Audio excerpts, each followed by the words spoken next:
নমস্কার। আপনারা শুনছেন অডিও স্টোরি স্টেশন এবং আমি আপনাদের সাথে দেবারতী। আজকে আমরা শুনব শ্রী গৌতম রায় রচিত রহস্যভেদী নীলাঞ্জন ব্যানার্জির গল্প শেষ কোথায় দ্বিতীয় তথা অন্তিম পর্ব। গল্প শুরু করার আগে রোজকার মতো আপনাদের দুটো কথা আমি বলবো।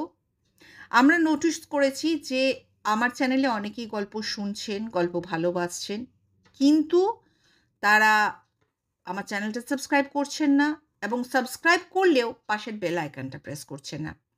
এই জন্য নতুন গল্পের আপডেট হয়তো আপনারা সময় মতো পাচ্ছেন না।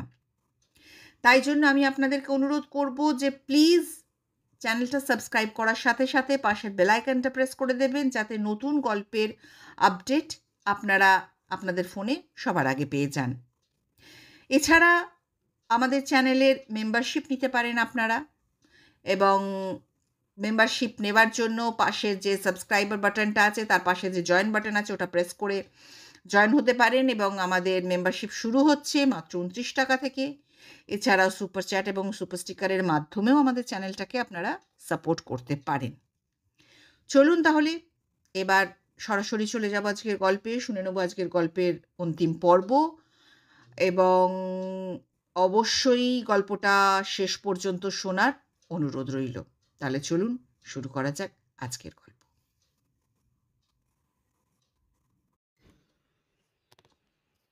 রজনী ভট্টাচার্য লেনের বাড়িতেই পাওয়া গেল রথিন সরকারকে। প্রায় 65-66 মতো বয়স হবে। বয়স হলেও চেহারাটা এখনো বেশ মজবুত। নীলের পরিচয় পেতেই রথিনবাবু বললেন, হ্যাঁ, আপনার নাম আমি শুনেছি। আপনি তো রীতিমতো বিখ্যাত লোক। তা হঠাৎ এই অধমের কাছে কেন? একটা বিশেষ দরকারে আপনার সাহায্য যে চাই মিস্টার সরকার। কিন্তু রথিনবাবু বললেন, আমি তো প্রায় বছর 6 হলো রিটায়ার করেছি, আর মনে প্রাণে চেষ্টা করি চোর ছ্যাচোর খুনি গুন্ডাদের কার্যকলাপ নিয়ে কিছু না ভাবতে। পুলিশ হিসাবে সৎ থাকার চেষ্টা করেও সবসময় সৎ থাকতে পারিনি। অনেক সময় বাধ্য হয়েই ঘুষের ভাগ নিতে হয়েছে। না হলে আমাকে কোনো সুদূর গ্রামান্তরে পাঠিয়ে দেওয়া হতো, অথবা আমার লাশটা খুঁজে পাওয়া যেত কোনো ইঁদুর জঙ্গলে। এখন পাপস্খলনের চেষ্টা করছি, ধর্মকর্ম নিয়েই সময়টা কাটাই, আর রবীন্দ্রনাথ পড়ি। অত বড় মাপের ফিলোসফার খুব কম জন্মেছেন। সে যাক, এরপর বলুন, আপনাকে আমি ঠিক কীভাবে সাহায্য করতে পারি? একটা বিশেষ রহস্যময় ঘটনা। একই পরিবারে একই দিনে 5 জন খুন হয়েছিলেন। কল্যাণী সীমান্তে থাকাকালীন যার তদন্ত আপনি শুরু করেছিলেন, মনে আছে সেই কেসটার কোনো কথা? সরকার মশাই নীলের মুখের দিকে কিছুক্ষণ তাকিয়ে থেকে বললেন, আপনি কি আবার কেঁচো খুঁড়তে চাইছেন? সাপটি কিন্তু অনেক গভীরে। সাপটিকে চেনেন আপনি? চিনি। বেদের হাতটা সেখানে পৌঁছেও ছিল, কিন্তু কোথাও একটা অদৃশ্য সুতো আছে। শেষ পর্যন্ত ফাইলটা ক্লোজ করে দিতে হয়েছিল। আপনারা তো নৃপেন সাহাকে অ্যারেস্ট করেছিলেন। কিন্তু প্রমাণ কোথায়? সেই একই রাতে আসল প্রমাণটাকেই তো শেষ করে দেয়া হলো। আসল প্রমাণ মানে? বৃহস্পতি বলে একটি মেয়ে, সেই রাতে তাকেও তো খুন করা হয়েছিল। তার মানে আপনি বলতে চাইছেন বৃহস্পতি ঘোষবাড়ি খুনের সঙ্গে যুক্ত ছিল? না, বৃহস্পতিকে ব্যবহার করা হয়েছিল, এটা আমার অনুমান। বৃহস্পতি ঘোষ বাড়িতে রান্নার কাজ করত। হ্যাঁ, সেটা জানি, কিন্তু বৃহস্পতি যেই ঘটনার সঙ্গে যুক্ত ছিল এটা আপনি অনুমান করছেন কিভাবে? বৃহস্পতিকে ইন্টারোগেট করার সময় তো আপনি পাননি। মিস্টার ব্যানার্জি, চার্জশিট আমি তৈরি করতে পারিনি, কারণ অনেক মিসিং লিঙ্ক ছিল। তবে আমি দুজনের নাম বলতে পারি। তাদের একটু নেড়ে চেড়ে দেখুন, রিয়েল স্টোরিটা পেয়ে যেতেও পারেন। অর্থাৎ কেন ঘোষবাড়ির 5 জনকে খুন করা হলো, কেন বৃহস্পতি সে রাতে মার্ডার হলো, আর খুনির মোটিভটাই বা কী? মোটিভটা আপনি জানতে পারেননি? একটু আন্দাজ করতে পেরেছিলাম। সূত্রগুলো আপনাকে দিয়ে দিচ্ছি। অবনী ঘোষের একটা পাস ছিল। উনি রাজনীতি করতেন, এমএলএও হয়েছিলেন।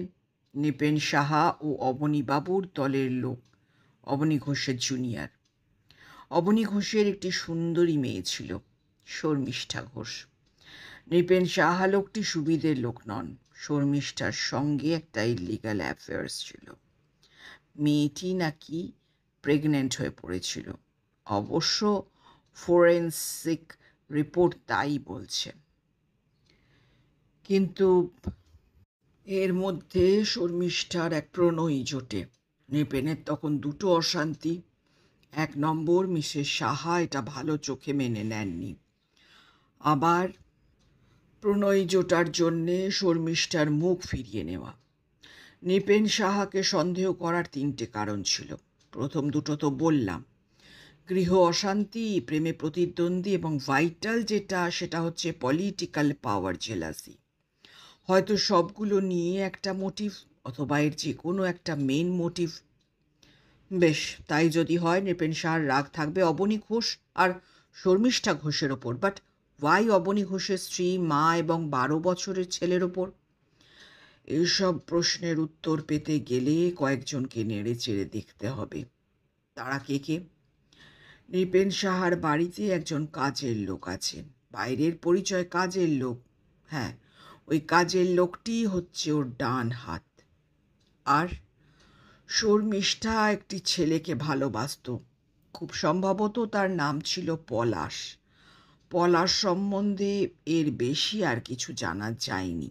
ঘটনার পর থেকে সে নিপাত্তা। কলকাতার এই জনারণ্যে কে এক পলাশ, তাকে কি করে খুঁজে পাবেন? যাই হোক, সেটা আপনার ব্যাপার। তারপর নৃপেন সাহার মেয়েটি সম্ভবত বাপের বিরুদ্ধে কিছু স্টেটমেন্টও দিয়েছিল। প্র্যাকটিক্যালি ওই স্টেটমেন্টের ওপর নির্ভর করেই আমরা নৃপেন সাহাকে অ্যারেস্ট করি। কিন্তু মেয়েটি পরে উল্টোপাল্টা বকা শুরু করে। উল্টোপাল্টা মানে, যে স্টেটমেন্ট দিয়েছিল সেটা নাকি সে পুলিশের জুলুমে বলতে বাধ্য হয়েছিল।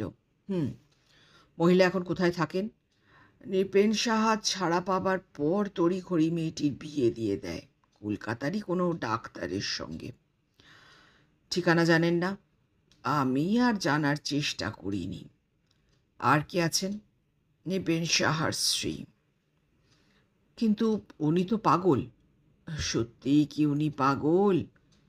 পাগল নয় বলছেন? বাজিয়ে দেখুনই না। আর একটা ইনফরমেশন দিন, ঘোষ বাড়িতে মার্ডারগুলো হয় কখন? পোস্টমর্টেম রিপোর্ট বলছে দুপুর 3টে থেকে বিকেল 5টার মধ্যে। নৃপেন সাহা তো পরম বৈষ্ণব, শুনলাম বাড়িতে প্রায় কীর্তনের আসন বসে। ফাইলটা ক্লোজ হয়ে যাওয়ার পর লোকটা হঠাৎই বদলে যায়। কে জানে এটা ওর বিয়ে কি না। তবে ও যে পার্টিতে বিলং করতো, সম্ভবত পার্টি ওকে তাড়িয়ে দিয়েছিল। এটাও আমার কাছে একটা রহস্য। যে কোনো পলিটিক্যাল পার্টিতে এ ধরনের কিছু লোক থাকে, এখনও আছে। পার্টি সেখানে চোখ বুজে থাকে। কিন্তু নৃপেন সাহাকে পার্টি শুধু এক্সপেল করে ছেড়ে দিল কেন, সেটা আমার জানা হয়নি। আপনি যখন নতুন করে তদন্তে নামছেন, এটারও খোঁজ নিন। নীল উঠে পড়ল। মিস্টার সরকার, আপনাকে অনেক অনেক ধন্যবাদ, কিন্তু মূল্যবান তথ্য আমায় দিলেন। দরকার হলে কিন্তু আমি আবার বিরক্ত করব। আজ চলি তাহলে। বেরোবার মুখে সরকার বললেন, লোকটা কিন্তু কাল সাপ, যা করবেন খুব সাবধানে, ওর ছোবল কিন্তু মারাত্মক।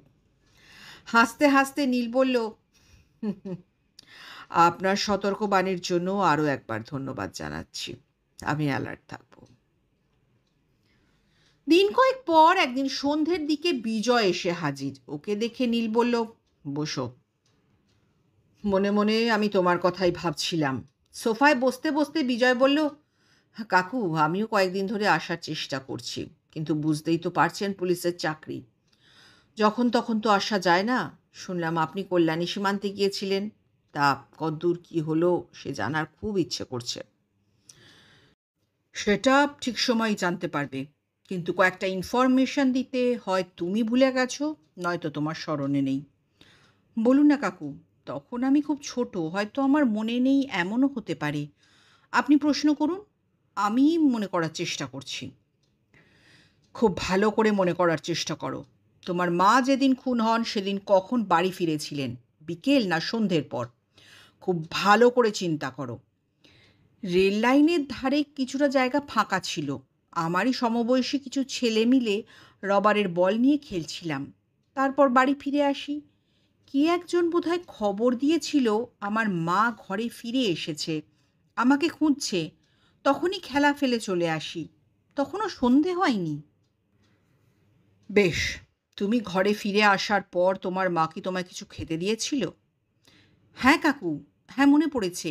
মা অনেকগুলো রসগোল্লা এনেছিল ভাঁড়ে করে। এর আগে কি কোনোদিন এতগুলো রসগোল্লা এনেছিল? না তো। যে বাবুদের বাড়িতে রান্না করতো সেখান থেকে রাতের খাবারটা হয়ে যেত।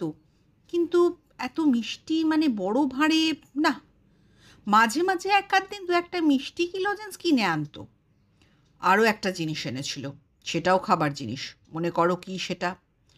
আরও একটা, উম, না, ঠিক মনে পড়ছে না তো। ছোট ছেলেদের খুব প্রিয় খাদ্যবস্তু। বিজয় খুব গভীরভাবে চিন্তা করলো কিছুক্ষণ।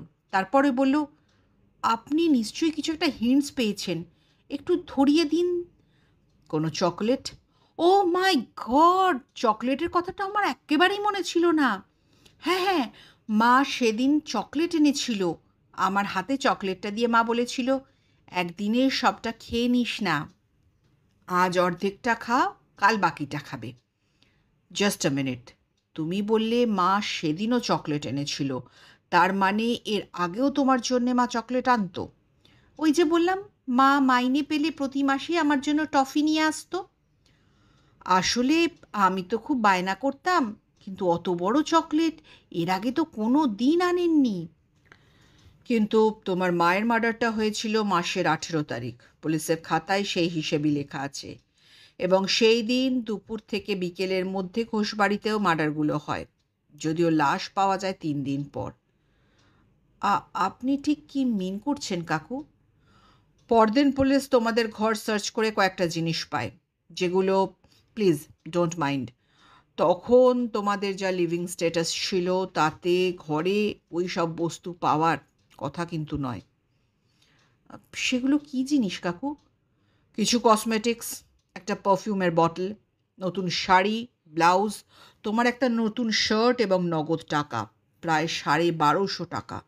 তোমার কি মনে হয় ওই টাকাটা তোমার মা জমিয়েছিলেন? কাকু, এই মুহূর্তে আমার যেটুকু মনে আছে, মায়ের একটা পয়সা জমাবার ভাঁড় ছিল, কিন্তু 2-3 সপ্তাহ আগে তো সেটা ভাঙা হয়েছিল। ঠিক মনে আছে, ভাঙা হয়েছিল? হ্যাঁ, আর সেটা আমারই জন্যে। খুব সম্ভবত আমার খুব জ্বর হয়েছিল। জ্বরটা কিছুতেই ছাড়ছিল না। সবাই বলল কোনো ভালো ডাক্তার দেখাতে। তা সে সময় কমল মেসো কিছু টাকা দিয়েছিলেন। তাতেও হয়নি। তখন মা বাধ্য হয়েই ভাঁড়টা ভেঙেছিলেন। হ্যাঁ, তো ডিটেলসে মনে থাকার কারণ, আমি ঘুড়ি লাটাইয়ের বায়না করার জন্যে মা বলেছিলেন আমার জ্বর সেরে গেলে ওই ভাঁড় ভেঙে আমার জন্যে ঘুড়ি লাটাই কিনে দেবেন।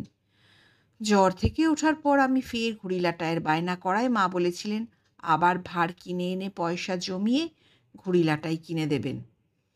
তার মানে ওই সময় তোমার মায়ের কাছে 1250 টাকা থাকতে পারে না। বিজয় বলল, হ্যাঁ কাকু, সেটাই তো স্বাভাবিক। তাহলে মা অত টাকা পেয়েছিলেন কোথা থেকে? নীল বলল, এটাই তো $1,000,000 কোয়েশ্চেন। আচ্ছা বিজয়, এই পাঁক ঘাঁটতে গিয়ে যদি অনাকাঙ্ক্ষিত কিছু সত্য উঠে আসে, সেটা সহ্য করতে পারবে তো? আপনি কি আমার মায়ের সম্বন্ধে কিছু বলতে চাইছেন কাকু? আমার এই মুহূর্তে যেটা মনে হচ্ছে, তোমার হয়তো সেটা শুনতে খারাপ লাগবে, বাট ট্রুথ ইজ ট্রুথ। অপ্রিয় হলেও সত্যিটা সত্যিই থাকে। আপনি বলুন কাকু, আমি সব সহ্য করতে পারবো। হয় তোমার মা কারোর দ্বারা ট্র্যাপড হয়ে পড়েছিলেন, অনটনের সংসার, কিছু টাকার লোভে কোনো দুষ্ট লোকের পাল্লায় পড়ে এমন কিছু কাজ করেছিলেন, অথবা কারো দুষ্কর্মের সাক্ষী হয়ে পড়েছিলেন, যার পরিণাম তার এই মৃত্যু। আমি তো সেই লোকটাকেই খুঁজে পেতে চাইছি কাকু, কিছুক্ষণ চুপ করে থাকার পর নীল বলল, বড় হয়ে তুমি কি কোনোদিনও ঘোষবাড়ির দিকে গিয়েছ? দু একবার গিয়েছি, কিন্তু সেটা তো হন্টেড হাউস, পোড়ো বাড়ি হয়ে আছে। নৃপেন সাহার বাড়ি গেছো কোনো দিন? না, কিন্তু ওই দুটো বাড়িতে যাওয়ার তো আমার কোনো ইচ্ছে বা কারণও নেই।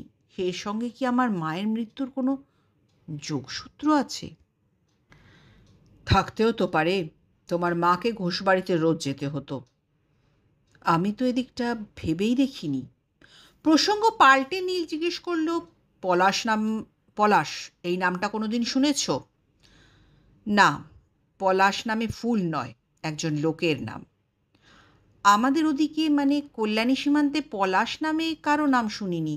অবশ্য কল্যাণীতে তারপর আর কতদিনই বা ছিলাম। বছর দুই আড়াইয়ের মধ্যে কমল মিশ্র চাকরি পেয়ে যান, আমরাও চলে আসি আগরপাড়ায়। ঠিক আছে, পলাশ নামটা খুব একটা কমন নাম নয়। এই নামে বছর 50-এর মধ্যে যদি কোনো লোকের সন্ধান পাও জানিও। যদিও এভাবে কাউকে খুঁজে পাওয়া যায় না, তবু লোকটা খুব ইম্পর্ট্যান্ট, অন্তত এই কেসে। অলরাইট কাকু, আমার মনে থাকবে। কোনো সারনেম? না, পাইনি। নীল কাকু, আমি খুবই লজ্জিত। আমার জন্যে আপনাকে এত ঘোরাঘুরি করতে হচ্ছে। আর আমার চাকরিটাও এমন যে আপনার সঙ্গে থেকে আপনার পরিশ্রম একটু লাঘব করতে পারবো, তারও কোনো জো নেই। হাসতে হাসতে নীল বলল, তোমার বিব্রত হবার কোনো কারণ নেই। এটা ঠিকই যে একজন সঙ্গী পেলে আমার একটু সুবিধে হতো। ইদানিং দীপু একটু অন্যভাবে ব্যস্ত হয়ে গেছে। ঠিক আছে, তুমি এসব নিয়ে চিন্তা করো না। বিজয় চলে যাবার কিছুক্ষণের মধ্যেই দীপ চলে এলো। নীল হাত ঘড়িতে দেখলো 8টা বেজে গেছে। নীল জিজ্ঞেস করলো, তোর ব্যবসা কেমন চলছে রে? ও ফাইন। বৌদি ফেরেনি? হ্যাঁ, বিশ্রাম করছে বলে আর ডাকিনি ওকে। কেন, নন্দিনীর সঙ্গে খুব দরকার নাকি? তা একটু তো দরকার ছিলই। আসলে কি জানো, এই দরকারটা তোমাকেও জানানো উচিত। কীরকম? প্রভাতবাবুর কিন্তু অনেক বয়স হয়ে গেছে। প্রভাতদা কিছু বলছিল নাকি? হ্যাঁ, উনি এবার ছুটি চাইছেন। গত সপ্তাহে আমাকে বলছিলেন। আসেন তো সেই বারাসাত থেকে। প্রায় 70-এর কাছে বয়স, তার ওপর হাই সুগার, প্রেশারও আছে। সংসার বলতে তো কর্তাগিন্নি। মেয়ে তার শ্বশুরবাড়ি ছেড়ে কাহাতক বাপ মাকে সঙ্গ দিতে আসতে পারে বলো? বাবা, তুই তো দেখি কদিনেই প্রভাতদার হাঁড়ির খবর নিয়ে ফেলেছিস। তোমার সঙ্গে থেকে থেকে ও ব্যাপারটা বেশ রপ্ত করে নিয়েছি। ঘাড় নাড়তে নাড়তে নীল বলল, প্রভাতদা আমার বাবার আমলের লোক রে, খুবই বিশ্বস্ত। উনি না থাকলে সাইকেল হাউস উঠেই যেত। দেখি নন্দিনীর সঙ্গে কথা বলে। সত্যি ওনাকে এবার অবসর দেওয়া দরকার। আমাদের তো কোনো প্রভিডেন্ট ফান্ডের ব্যাপারও নেই। টাকার কথা বলছিস? প্রভিডেন্ট ফান্ডের হয়তো সিস্টেম নেই। আমাদের কজনই বা কাজ করে। তোরা যদি ব্যবসা বাড়াতে পারিস তখন লোকও বাড়বে, আর ওসব ব্যাপার নিয়ে ভাবাও যাবে। তবে প্রভাতদাকে একেবারে খালি হাতে যেতে হবে না। হ্যাঁ, একটা বড় অ্যামাউন্টের LIC করা আছে ওনার নামে। তার পেমেন্ট কোম্পানিই দেয়। ম্যাচিওর করার টাইমও হয়ে গেছে। এছাড়া কোম্পানিও কিছু টাকা তো দেবেই। ঠিক আছে, ও নিয়ে তুই চিন্তা করিস না। তুই বরং একজন কর্মঠ লোক দেখ। প্রভাতদার সাবস্টিটিউট হয়তো হবে না, শিখিয়ে পড়িয়ে নিতে হবে যে তোকে অ্যাসিস্ট করতে পারবে। হ্যাঁ গুরু, এটা তুমি ঠিক বলেছ। একজন অ্যাসিস্ট্যান্ট হলে মাঝে মাঝে তার ঘাড়ে চাপিয়ে দিয়ে, বুঝতেই তো পারছো, তোমার সঙ্গে থেকে কাজ করার থ্রিলটাই আলাদা। নন্দিনী ছাড়বে? আরে তুমি বললে জরুর ছাড়বে। তা কল্যাণী সীমান্তের কি খবর পেলে বলো?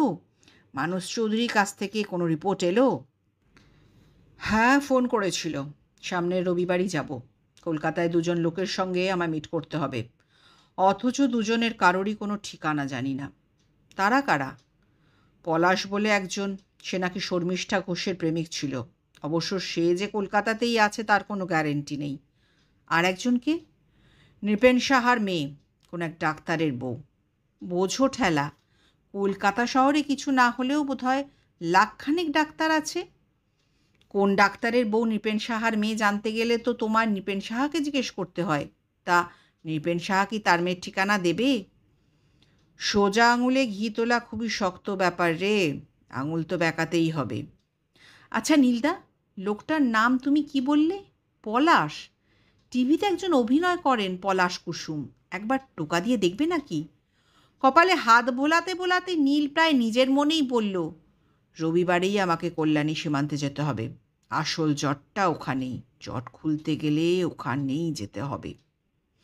রবিবার তাহলে আমি তোমার লেজুর হচ্ছি। যদি আমায় থেকে যেতে হয়। থাকবে, আমি কি নাবালক, একা ফিরতে পারবো না? ঠিক আছে, চল। মানস চৌধুরী বললেন, your assumption is right so. তালার গায়ে ফিঙ্গারপ্রিন্ট পাওয়া গেছে, ছোট ছোট আঙুলের ছাপ।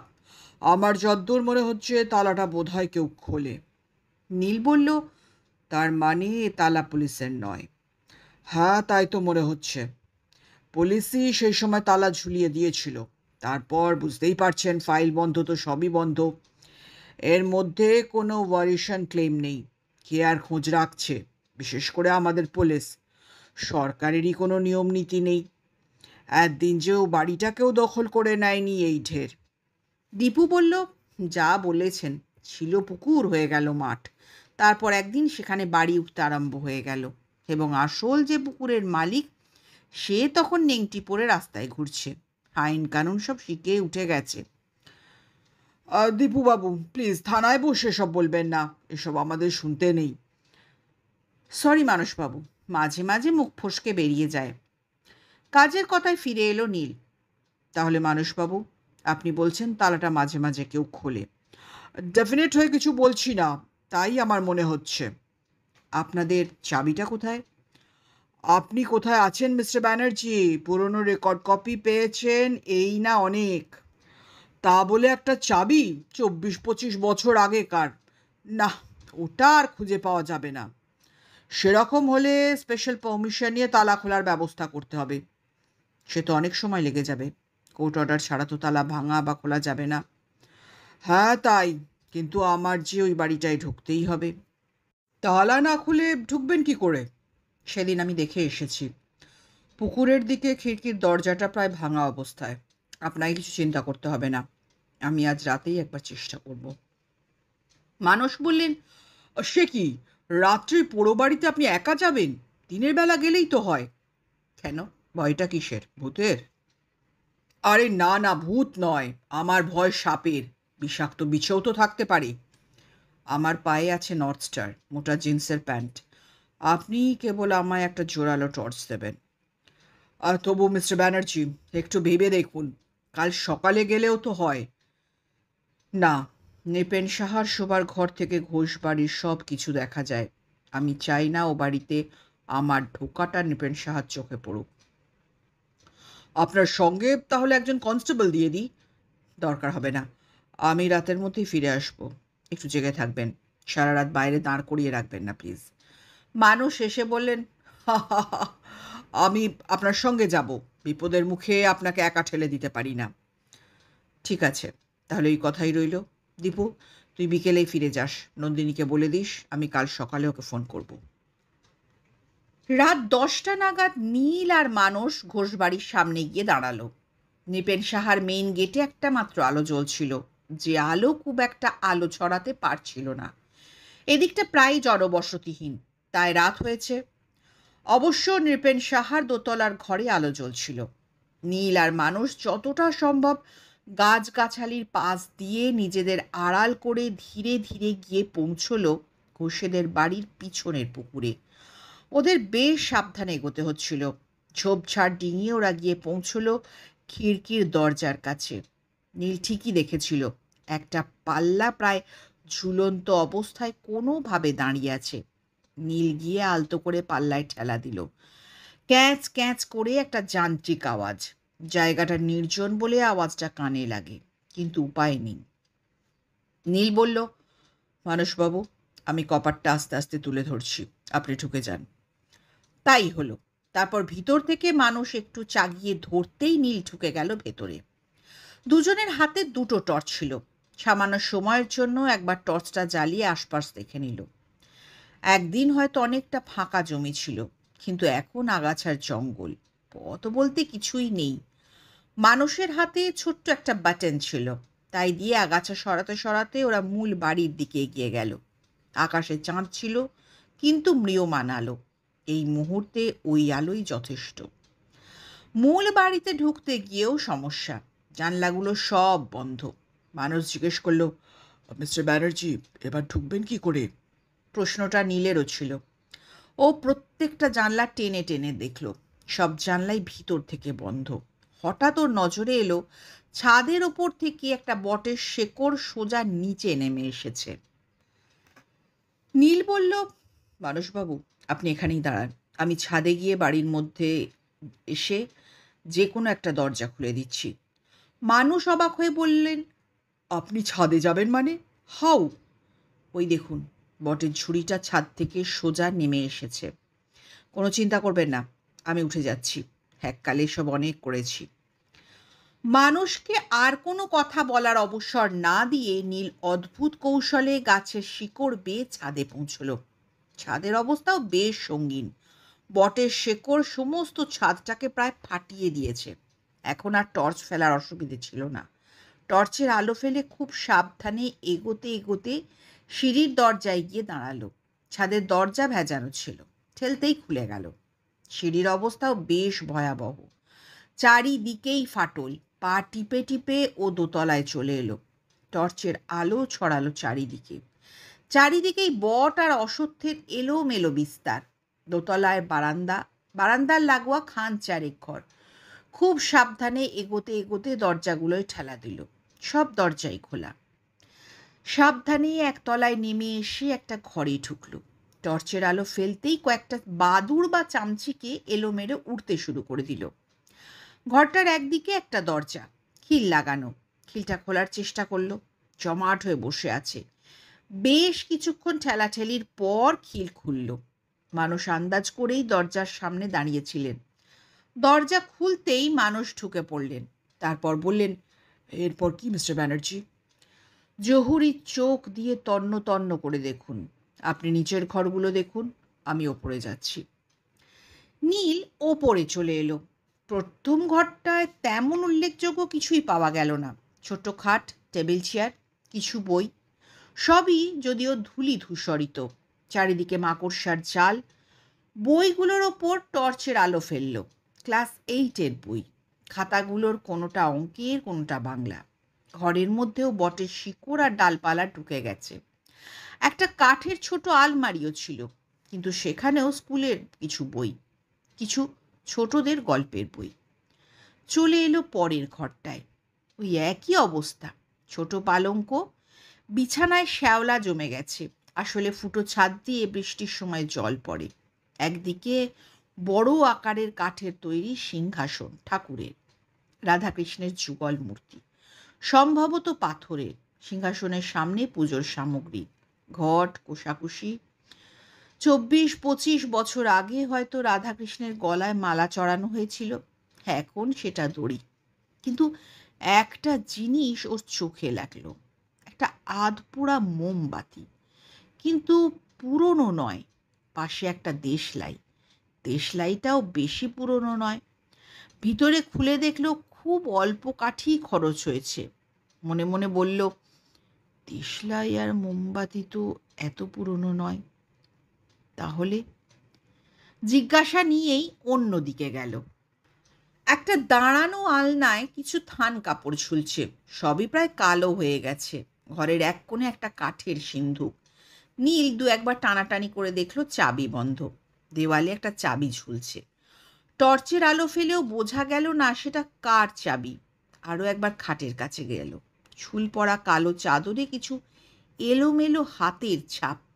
খাটের ঠিক নিচেই পোড়া মোমের মোটা অংশ, কিন্তু পুরনো দাগ নয়।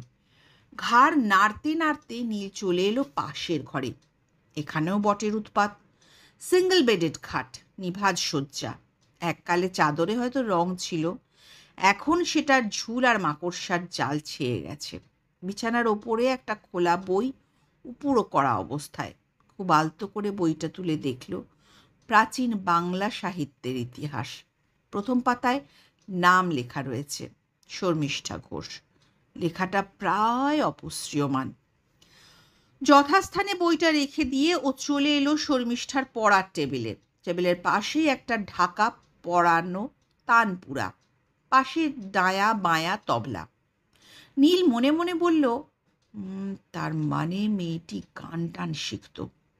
ও মনোযোগ দিল টেবিলে। একদিকে বেশ কয়েকটি বই, কিছু খাতা আর পেন ছড়ানো ছিল। খাতাগুলো উল্টে পাল্টে দেখল, সবই পাঠ্য বিষয়ক লেখা, সবই উই ধরা। হঠাৎ ওর কি খেয়াল হলো, টেবিলের ড্রয়ারটায় টান দিল।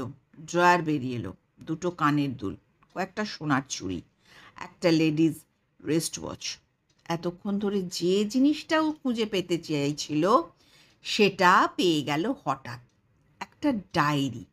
পাতা উল্টাতে গিয়ে বেরিয়ে এলো একটা ফটোগ্রাফ। হাস্যরত একটি ছেলের ক্লোজ আপ। পিছনে অস্পষ্ট কিছু লেখা। লেখাটা উঠে যায়নি, ডট পেনের লেখা। ডায়েরির প্রথম পাতায় শর্মিষ্ঠার নাম লেখা। বিনা বাক্য ব্যয়ের ধুলো টুলো ঝেড়ে সেটিকে জ্যাকেটের নিচে চালান করে দিল। একটা স্টিলের আলমারিও ছিল, সেটাও বন্ধ। ইতিমধ্যে কখন এক সময় মানুষ এসে পাশে দাঁড়িয়েছেন। কি মিস্টার ব্যানার্জি, নৈশ অভিযানে কিছু পেলেন? আপনি কি পেলেন বলুন? নাথিং। থাকার মধ্যে একটা বৈঠকখানা। সম্ভবত 3 জন ওই ঘরেই খুন হয়েছিলেন। আজ আর তার কোনো চিহ্ন নেই। সব ধুলো মাকড়সার জাল আর বট অশ্বত্থের ডালপালায় প্রায় ঢাকা পড়ে গেছে। রান্নাঘরেও কিছু নেই। এলোমেলো কিছু থালা বাসন, কিছু কাঁসার, কিছু স্টিলের। আর একটা ঘরেই একটা বড় খাট পাতা আছে। মেঝেতে একটা শতরঞ্চি গুটোন অবস্থায় পড়ে আছে। হ্যাঁ, বিছানার ওপরে একটা হারমোনিয়াম পড়ে আছে। আমি অবশ্য কিছুতেই হাত দিইনি। একটা বাথরুম, চৌবাচ্চার জল শুকিয়ে কালো হয়ে গেছে, মাকড়সার জালে ভর্তি। কোনো মার্ডার ওয়েপন কিচ্ছু নেই। থাকলেও তখনকার পুলিশ সেসব হস্তগত করে নিয়েছে। সেসব কথার জবাব না দিয়ে নীল বলল, এই আলমারির চাবিটা কোথায়? এত বছর পর কি আলমারির চাবি পাওয়া যাবে? চাবি, কারণ এটা শর্মিষ্ঠার নিজস্ব ঘর। আলমারির চাবি নিশ্চয়ই সে কোথাও রেখে দিয়েছিল। পুলিশ সম্ভবত আলমারি বন্ধ দেখে আর খোলাখুলির মধ্যেই যায়নি। কিন্তু পাবেন কোথায়? একটা ইয়াং মেয়ে, তার নিজস্ব আলমারি, সেটাই তার জগৎ। সেই চাবি যেখানে সেখানে সে ফেলে রাখবে না। দেখুন তো খুঁজে, মেয়েটি কোনো সাইড ব্যাগ এদিক ওদিকে পাওয়া যায় কিনা। খুব একটা বেশি খোঁজাখুঁজি করতেও হলো না। আলমারির পাশেই একটা পেরেকের গায়ে ঝুলছিল চামড়ার ব্যাগ, ঝুল পড়ে প্রায় বিবর্ণ। আলতো করে নামিয়ে নিয়ে ব্যাগটা খুলে দেখলো কিছু টাকা পয়সা, কিছু কাগজ, ওষুধের দোকানের বিল, আরও কিছু হাবিজাবি। সব কিছুই এত জীর্ণ মনে হচ্ছে যে একটু জোরে নাড়াচাড়া করলেই পাতাগুলো বোধহয় ঝুরঝুর করে খসে পড়বে। কিন্তু আলমারির কোনো চাবি পাওয়া গেল না। নীল ব্যাগটা দেখতে দেখতেই বলল, চাবি নেই, তবু ব্যাগটা নেওয়া দরকার। দরকার হলে নেবেন, এমনিতেই ওগুলোর প্রায় যা শেষ দশা। যদি কোনো ক্লু মেলে নিয়ে নিন। পাশেই আরও একটা ঘর আছে, চলুন ওটা একবার দেখে নিই। সম্ভবত ওটাই অবনী ঘোষের ঘর হবে। এই ঘরটায় আসবাবপত্র একটু বেশি, খাট, আলমারি, ড্রেসিং টেবিল। এ ঘরেও একটা সিন্দুক আছে। আলমারিটা খোলাই ছিল, জামা কাপড়েই ঠাসা। সিন্দুকটা একেবারে টেনে দেখল, বন্ধ। নীল বলল, সিন্দুকটা খোলা পেলেই ভালো হতো, যদি কিছু ইম্পর্টেন্ট কাগজপত্র পাওয়া যায়। ছেড়ে দিন, তেমন দরকার পড়লে নয় আরও একবার অভিযান চালানো যাবে। তারপর রিস্টওয়াচ দেখে বলল, ওরে বাবা, প্রায় 2 ঘন্টা আমরা এই বাড়িতে কাটিয়ে দিয়েছি। নীল বলল, এ তো আর অপেক্ষার গড়ি নয় যে খুঁড়িয়ে খুঁড়িয়ে চলবে। আমরা তো কাজ করতে এসেছি, কখন সময় বেরিয়ে গেছে। এবার আর বটের শিকড় ধরে নামা নয়। যে দরজাটা খোলা হয়েছিল সেটা দিয়েই বেরিয়ে যাই, চলুন। নৃপেন সাহার বাড়ির পাশ দিয়ে যাবার সময় ওরা দেখল দোতলার ঘরে তখনও আলো জ্বলছে। রাত বাড়তে বাড়তে আলোটাও বেড়েছে। পথ তো চেনাই ছিল। ওরা যখন মানুষের বাড়ি এসে পৌঁছলো, ঘড়ির কাঁটা তখন 1:45টার দিকে। সে রাতে আর কোনো কথা হলো না। নীলকে একটা ঘর ছেড়ে দিয়েছিল। শুতে যাবার আগে নীল মানুষকে বলল, 2 জন লোক ও বাড়িতে যাতায়াত করে। মানুষ জিজ্ঞাসা করল, তেমন কোনো নমুনা পেলেন? কিছু ফুটপ্রিন্ট, একটা বড় একটা ছোট মাপের পা। চারিদিকেই ধুলো, তো ছাপগুলো বেশ প্রকট হয়ে আছে। সব ঘরেই পেয়েছেন? মোটামুটি সব ঘরেই আছে, কিন্তু নিভাননী দেবী, অবনীবাবুর মায়ের ঘরেই বেশি। লক্ষ্য করেননি? আরে না না, আমার তো প্রতি মুহূর্তেই মনে হচ্ছিল ফাটল টাটল দিয়ে সাপ বা বিছে না বেরিয়ে পড়ে। পুরো বাড়িতে বিষাক্ত পোকামাকড়ও থাকে, তাই রাতের অন্ধকার। ঠিক আছে, একটু নজরদারি করান তো কাউকে দিয়ে, প্লেন ড্রেসেই থাকতে বলবেন। ঠিক আছে, ব্যবস্থা হয়ে যাবে, চিন্তা করবেন না। আমি কালই কলকাতায় ফিরব। দুজন মানুষকে আমায় খুঁজে পেতেই হবে। কারা কারা? একজন হচ্ছেন পলাশ, আর একজন নৃপেন সাহার মেয়ে। নৃপেন সাহার মেয়ের ঠিকানাটা আমি জোগাড় করে দিতে পারবো। Thank you. পেলেই আমায় সঙ্গে সঙ্গে জানাবেন। আর একজন লোকও সাসপেক্টেড। কে? নৃপেন সাহার গুরু ভাই কাম ডান হাত, ঘনশ্যাম দাস। তুলে নিয়ে আসবো? আমাদের একজন গুন্ডা কনস্টেবল আছে, তার হাতের জ্বর থাপ্পড় খেলে। না না, ওসব করতে যাবেন না। নৃপেন সাহাকে এখন কোনো কিছুই জানতে দেয়া চলবে না। ঠিক আছে, অনেক রাত হলো, এবার শুয়ে পড়ুন। Good night. নন্দিনী আর দীপু বেরিয়ে যাবার পর নীল গিয়ে বসলো নিজের ঘরে। প্রথমেই ও খুলল শর্মিষ্ঠার ডায়েরিটা। বেরিয়ে পড়ল ছেলেটির ছবি। সুদর্শন এক যুবক, বছর 25-26 মতো বয়স, নায়কোচিত মুখ। ডায়েরির মধ্যে থাকার জন্য ছবিটা খুব বেশি ঝাপসা হয়নি। ব্ল্যাক অ্যান্ড হোয়াইট প্রিন্ট, এখন সিপিয়া টোন এসে গেছে। হঠাৎ মনে পড়ে গেল ছবিটার পিছনে কি যেন একটা লেখা ছিল। উল্টিয়ে দেখল, লেখাটা বেশ ঝাপসা হয়ে গেছে, কিন্তু পড়া যাচ্ছে, ডট পেনে লেখা। তবুও ম্যাগনিফাইং গ্লাস দিয়ে পড়ল। লেখা আছে, আমি তোমার কাছেই রইলাম। নিচে কোনো নাম লেখা নেই। ছবিটা পাশে সরিয়ে ও ডায়েরি নিয়ে পড়ল। প্রথম দিকটা প্রায় বালিকা সুলভ লেখা। কবে কোথায় কোন সিনেমা দেখেছে, কবে ক্লাস ফাঁকি দিয়ে বন্ধুদের সঙ্গে ছবি নামের কোন এক বন্ধুর বাড়ি গিয়ে সারাদিন হইহল্লা করেছে। কিছু দূর এগোবার পর হঠাৎ একটা পাতা এসে থমকে গেল। নৃপেন সাহা প্রসঙ্গ এসে গেছে। শর্মিষ্ঠা লিখছে, নৃপেন কাকুকে দেখলেই আমার ভিতরটা কেমন যেন শিরশির করে ওঠে। যেন মনে হয় বসন্তের হাওয়া এসে শীতের রুক্ষ ডালপালায় শিহরণ তুলছে। কিন্তু এ এক অবাস্তব চিন্তা। প্রথমত নৃপেন কাকু বাবার বন্ধু, তার উপরে নৃপেন কাকু বিবাহিত, ওর একটা ছেলে আছে, আমার থেকে 2-1 বছরের ছোট একটি মেয়েও আছে।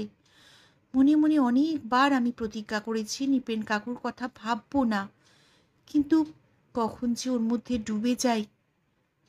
বাবার সঙ্গে প্রায়ই নৃপেন কাকুর রাজনীতি নিয়ে তর্কাতর্কি হয়। আমার ভীষণ ভয় করে তর্কাতর্কি থেকে যদি কোনো দিন ঝগড়াঝাটি হয়ে যায়, যদি কোনো দিন রাগ করে নৃপেন কাকু আর এ বাড়িতে না আসে, সেদিন যে আমি কি করব। তারপর আরও একটা পাতায় শর্মিষ্ঠা লিখছে, এমন অপ্রত্যাশিত ব্যাপার ঘটবে আমি কদিন আগেও টের পাইনি। আমাকে রোজ ট্রেনেই যাতায়াত করতে হয়। এখানে তো তেমন ভালো কোনো কলেজ নেই। একদিন বাড়ি ফিরছি, সন্ধ্যের মুখ। আমাদের বাড়ির কাছাকাছি বটতলায় এসে গেছি। হঠাৎ সামনে দেখি আমার কৃষ্ণ ঠাকুরটিকে। হ্যাঁ, নৃপেন কাকুকে তো আমার কৃষ্ণ ঠাকুরই মনে হয়। যেমন ছবিতে কৃষ্ণকে দেখতে, টানা টানা চোখ, দুষ্টু দুষ্টু মুখ, ঘাড় পর্যন্ত বাবরি চুলের ঢেউ, কেবল হাতে বাঁশিটা ধরিয়ে দিলেই হয়। সেদিন পড়েছিল একটা হলুদ রঙের পাঞ্জাবি আর ধুতি। হঠাৎ যেন মাটি ফুঁড়ে সামনে এসে দাঁড়ালো। আমার কৃষ্ণ ঠাকুরটির কণ্ঠস্বর ভারী সুন্দর। কৃষ্ণ ঠাকুরটি বাঁশি বাজান না, তবে গানের গলাটি ভারী চমৎকার। নিজের ঘরে বসে যখন গান গায়, আমি তো বিভোর হয়ে যাই। আমার অবস্থা এখন রাধার মতো। কৃষ্ণর বাঁশি শুনে রাধা যেমন ছুটে যেত, আমিও বাড়ি থাকলে নৃপেন কাকুর গান শুনলে সঙ্গে সঙ্গে ছুটে যাই শ্রমিকের ঘরে। ওর ঘর থেকে সরাসরি দেখা যায় নৃপেন কাকুর ঘর। সেই নৃপেন কাকু সামনে এসে দাঁড়াতেই আমার বুকটা ভয়ে শুকিয়ে গেল। কেন এমন হলো সেটা ভাবার আগেই নৃপেন কাকু বললেন, তুমি বাংলায় অনার্স করছো? আমার তখন জিভ শুকিয়ে গেছে। কোনো রকমে বললাম, হ্যাঁ। নৃপেন কাকু জিজ্ঞাসা করলেন, কার কাছে পড়ছো? বললাম, নিজেই পড়ছি। কিন্তু কারো কাছে টিউশন নিলে ভালো করতে, ওতে কোর্সটা তাড়াতাড়ি এগিয়ে যায়। এখানে আর কাকে পাচ্ছি বলুন? একে তো ট্রেন জার্নি করে এতটা সময় নষ্ট হয়ে যায়। তার উপর তুমি আমার কাছে পড়বে? আকাশের চাঁদটা কি কেউ কখনো হাতের কাছে পেয়েছে? কিন্তু সেই মুহূর্তে আমার মনে হলো চাঁদ নিজে এসে যেন আমার কাছে ধরা দিল। আমি বললাম, আপনি আমায় পড়াবেন? আপনার সময় কোথায়? দিনরাত তো রাজনীতি করেন, নইলে গান নিয়ে বসেন, নয়তো ব্যবসা করতে চলে যান। নৃপেন কাকা উত্তর দিলেন, বাবা, তুমি তো দেখি আমার সব খবরই রাখো। দুটো কাজ শখ করে করি, আর একটা পেট চালানোর জন্যে। তোমার জন্য এটুকু করতে আমার কোনো অসুবিধে হবে না। তবু তো মনে হবে একজনের জন্য কিছু একটা করতে পারলাম। আর আমার কিছু বলারই ছিল না। এরপরের বেশ কয়েকটা পাতা জুড়ে কেবলই নৃপেন সাহার যশগান। একদিনও তার পড়াশোনার কামাই নেই। কত সুন্দর তার পড়ানোর কায়দা, কি মধুর তার কণ্ঠস্বর। শর্মিষ্ঠার মোহিত হয়ে যাবার চমৎকার বর্ণনায় পাতার পর পাতা ভরিয়ে তোলার কাহিনী। ডায়েরির মাঝামাঝি এসে শুরু হলো ছন্দপতনের পালা। শর্মিষ্ঠা লিখছে, আজ একটা বিশ্রী কাণ্ড ঘটে গেল। নৃপেন কাকু বুঝতে পেরেছিল ওর প্রতি আমার দুর্বলতা। ও সেই সুযোগটাই নিয়ে নিল।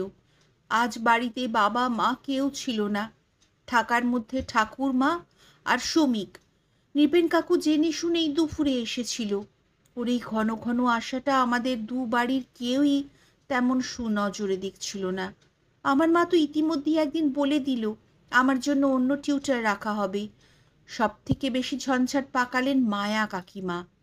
একদিন শটান আমাদের বাড়িতে চলে এসে যা নয় তাই বলে আমাকে তো গালাগালি দিলেনই, আর নৃপেন কাকুর নামে যত কুৎসিত ভাষা আছে তা প্রয়োগ করে জানিয়ে দিলেন এর আগেও নাকি নৃপেন আরও অনেক মেয়ের সর্বনাশ করেছে।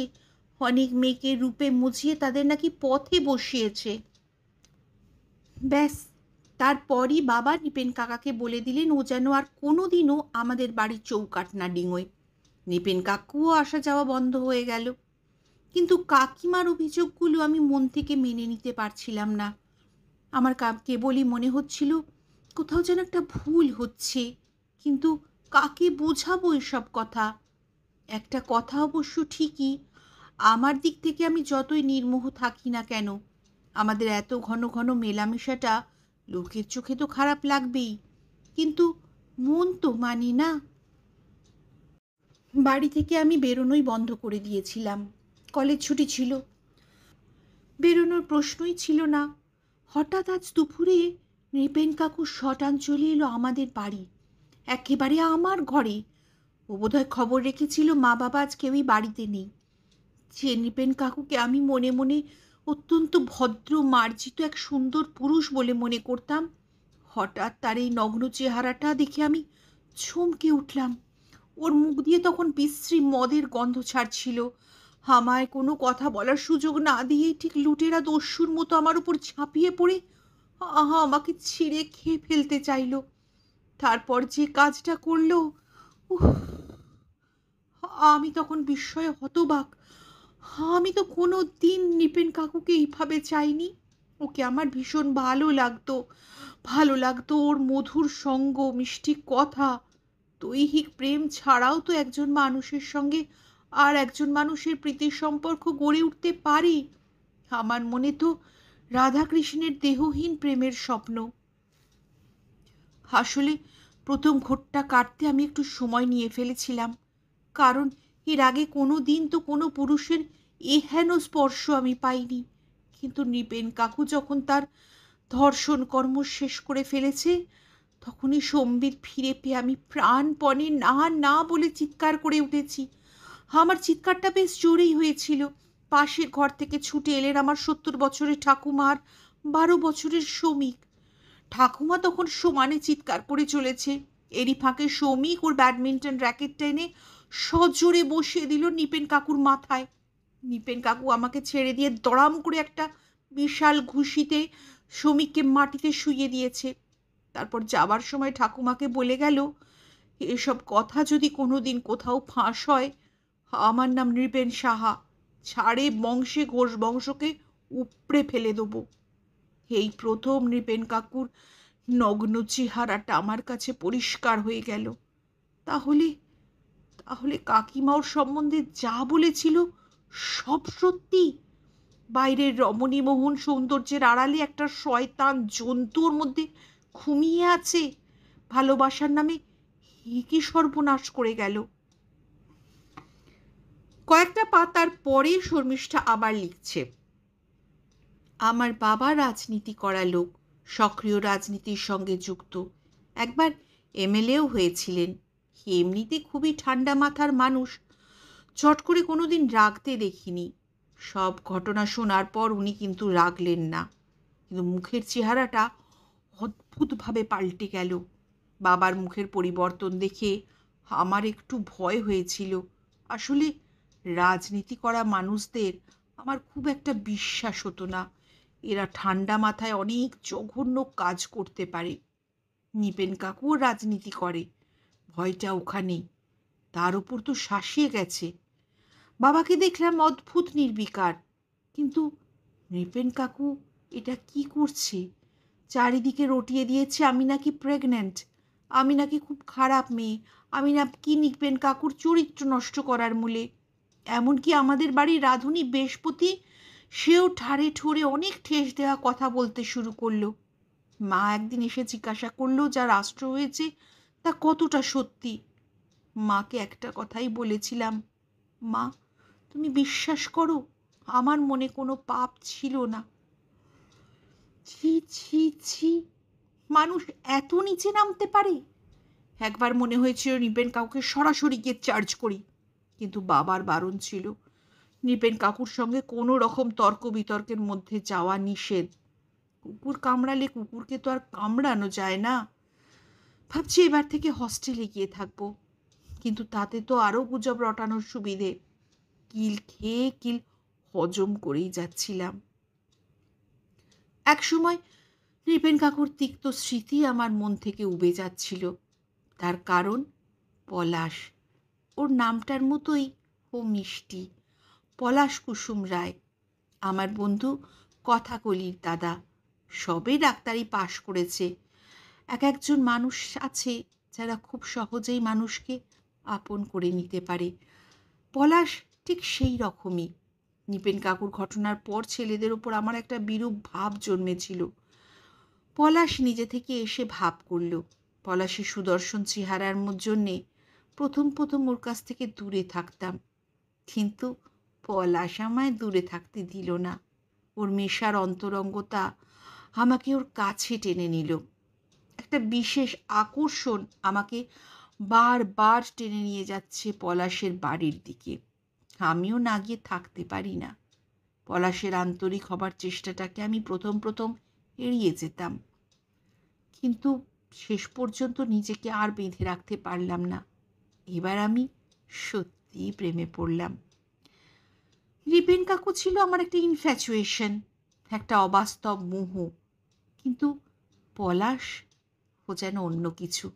দারুণ হ্যান্ডসাম, স্মার্ট। ও খুব স্বপ্ন দেখে, ভবিষ্যতে বড় অভিনেতা হবার স্বপ্ন। ও যখন ওর স্বপ্নের কথা আমার প্রতি ওর ভালোবাসাকে মিশিয়ে অদ্ভুত কথা বলে, তখনই আমি নিজেকে হারিয়ে ফেলি। আবার ভয়ও করে, সত্যি যদিও কোনোদিন বড় মাপের অভিনেতা হয়ে যায়, তখন যদি আজকে সব কিছু ভুলে যায়। কে জানে যদি আমাকে কোনোদিন ভুলে যায়। এমনকি আমি ওকে নৃপেন কাকার কথাও বলতে পারিনি। যদিও আমায় খারাপ মেয়ে ভেবে আমার থেকে মুখ ঘুরিয়ে নেয়, তাহলে আমি বাঁচব কি নিয়ে? কিন্তু ওকে তো আমার সব কিছু বলতেই হবে। এরপর বেশ কিছু পাতা জুড়ে কেবল পলাশ ওকে কতটা ভালোবাসে, ও পলাশকে কতটা ভালোবাসে। পাতাগুলো চোখ বুলোতে প্রায় শেষের দিকে একটা পাতা এসে থামল। শর্মিষ্ঠা লিখছে, পলাশ খুব সাহসী ছেলে। হঠাৎ একদিন আমার বাড়ি এসে হাজির, সরাসরি একেবারে আমার বাবার সামনে। পলাশের কথা আমি বাবা মা ঠাকুমা কাউকে জানাইনি। নিজের পরিচয় দিয়ে পলাশ বাবাকে জানায় সে আমায় বিয়ে করতে চায়। বাবা মা দুজনেই বেশ আশ্চর্য হয়েছিল। তারপর পলাশের ফ্যামিলির পরিচয় পেয়ে খুব একটা আপত্তি করলেন না। কেবল বলেছিলেন অভিনয়ের লাইনটা খুবই আনসার্টেন। তুমি তোমার বাবার মতো ডাক্তার হতে পারতে, তুমি তো ডাক্তারি পাশও করেছ। উত্তরে পলাশ বলেছিল, প্র্যাকটিস তো আমি ছাড়িনি, তবে অভিনয়টা আমার একটা অ্যাম্বিশন, চেষ্টা করব। না যদি কিছু করতে পারি ডাক্তারিটা তো আছেই। এরপর বাবা দুদিন ভাববার সময় নিলেন। এরপর শেষ পাতা। সেখানে লেখা আছে, আজ দুপুরে ঘনশ্যামদা নৃপেন কাকুর ডান হাত আমাদের বাড়ি কড়া নেড়ে আমাকে একটা চিঠি দিয়ে চলে গেল। লেখাটা পড়েই মাথাটা ঘুরে গেল। নৃপেন কাকুর হাতে লেখা, লিখছে, যে ছোকরাটার সঙ্গে ঢলাঢলি করছো ওকে ভুলে যাও, ওকে যেন আর কোনো দিন ও ত্রিসীমানায় না দেখি। তুমি ভেবো না আমি তোমায় ভুলে গেছি। মনে রেখো, আমার খাবারে অন্য কেউ হাত দেবার চেষ্টা করলে তার হাত আমি পৃথিবী থেকে লোপাট করে দিই। সঙ্গে তুমিও লোপাট হয়ে যাবে। বিয়ে টিয়ের ভাবনা মাথা থেকে বের করে ফেলো।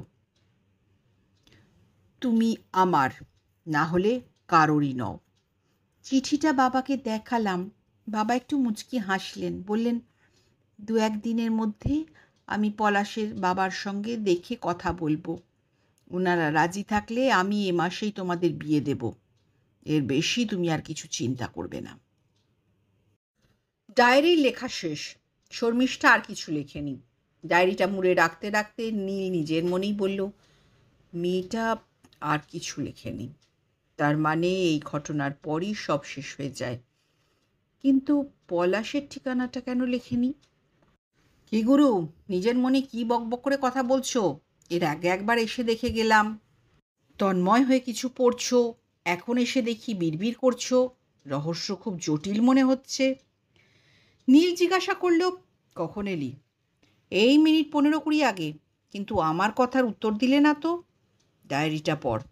শর্মিষ্ঠা ঘোষের ডায়েরি। অনেক কিছুই আছে, কিন্তু যা আছে তা নিয়ে কোনো কিছুই প্রমাণ হবে না। এমনকি নৃপেন সাহার লেখা চিঠিটাও আজ আর পাওয়ার উপায় নেই। কিন্তু শেষে সেই দিনটা কে কোথায় ছিল? শুধু একটা মেয়ের কারণেই কি ঘোষ ফ্যামিলিকে শেষ করে দেয়া হলো, নাকি এর বাইরেও আরও কিছু আছে? খাওয়া দাওয়া করেছিস? না, বৌদি ফিরুক, একসঙ্গেই খাবো। ঠিক আছে, তুই পড়, আমি আসছি। নীল বেরিয়ে গেল। দীপু ডায়েরিটা পড়তে শুরু করে দিল। মুখে চোখে জল দিয়ে 2 কাপ চা নিয়ে এসে দেখল দীপু তন্ময়। কিছু না বলে সোফায় বসে একটা সিগারেট ধরিয়ে কিছুক্ষণ নিজের মনে চিন্তা করতে করতে হঠাৎ বলল, হ্যাঁ রে দীপু, তুই সেদিন বলেছিলি টিভিতে কে একজন পলাশ নামে অভিনয় করে। হ্যাঁ, পলাশ কুসুম শেষ কোথায় বলে একটা সিরিয়ালের নায়িকার বাবার চরিত্রে অভিনয় করছেন। আমি কয়েকদিন আগেই দেখেছি, বেশ ভালো অভিনয় করেন। শেষ কোথায় কটার সময় হয়? রাত 9:30। কোন চ্যানেলে? আলফা বাংলা। ওই ফটোটা দেখতো, কিছু গেস করা যায়? বিছানার উপর উল্টে রাখা ছবিটা তুলে নিয়ে দীপু অনেকক্ষণ ধরে ছবিটার দিকে তাকিয়ে থাকতে থাকতে বলল, কোন এক সুদর্শন যুবকের ছবি, কিন্তু টিভির পলাশ কুসুমের সঙ্গে একমাত্রই ধারালো নাক ছাড়া তো। তবে হলেও হতে পারে। এতে অবশ্য মাথা ভর্তি চুল আছে, ভরাট মুখ, কিন্তু পলাশ কুসুমের মাথায় টাক, চেহারায় বার্ধক্যের ছাপ। অবশ্য সেটা মেকআপে হতে পারে। ঠিক আছে, সন্দেহ যখন উঠেছে তখন একবার নাড়াচাড়া করে দেখলেই হয়। আর তার আগে তুমি নিজে একবার আলফায় চোখ বুলিয়ে নিতে পারো। সে তো নেবই। আর এরা দুজন যদি একই লোক হয় তাহলে ভদ্রলোকের ঠিকানা পাওয়া খুব একটা অসুবিধে হবে না। কিন্তু নীলদা, আমি শর্মিষ্ঠার ডায়েরি যতটা পড়লাম, আমার তো মনে হচ্ছে এই ব্যাটার নৃপেন সাহাই আসল ক্রিমিনাল। হলেও প্রমাণটা কোথায়? কেন এই ডায়েরি? দুর্বোকা, ডায়েরিতে নৃপেন সাহার উচ্ছৃঙ্খলতার কথাই লেখা আছে। সে একবার থ্রেট করেছিল, সেটার উল্লেখ আছে। কি হবে তা দিয়ে? নৃপেন যদি আসল খুনি হয়, সে বলবে সব শর্মিষ্ঠার বানানো গল্প। শেষের সেই ভয়ঙ্কর দিনটার কোনো প্রত্যক্ষদর্শী নেই।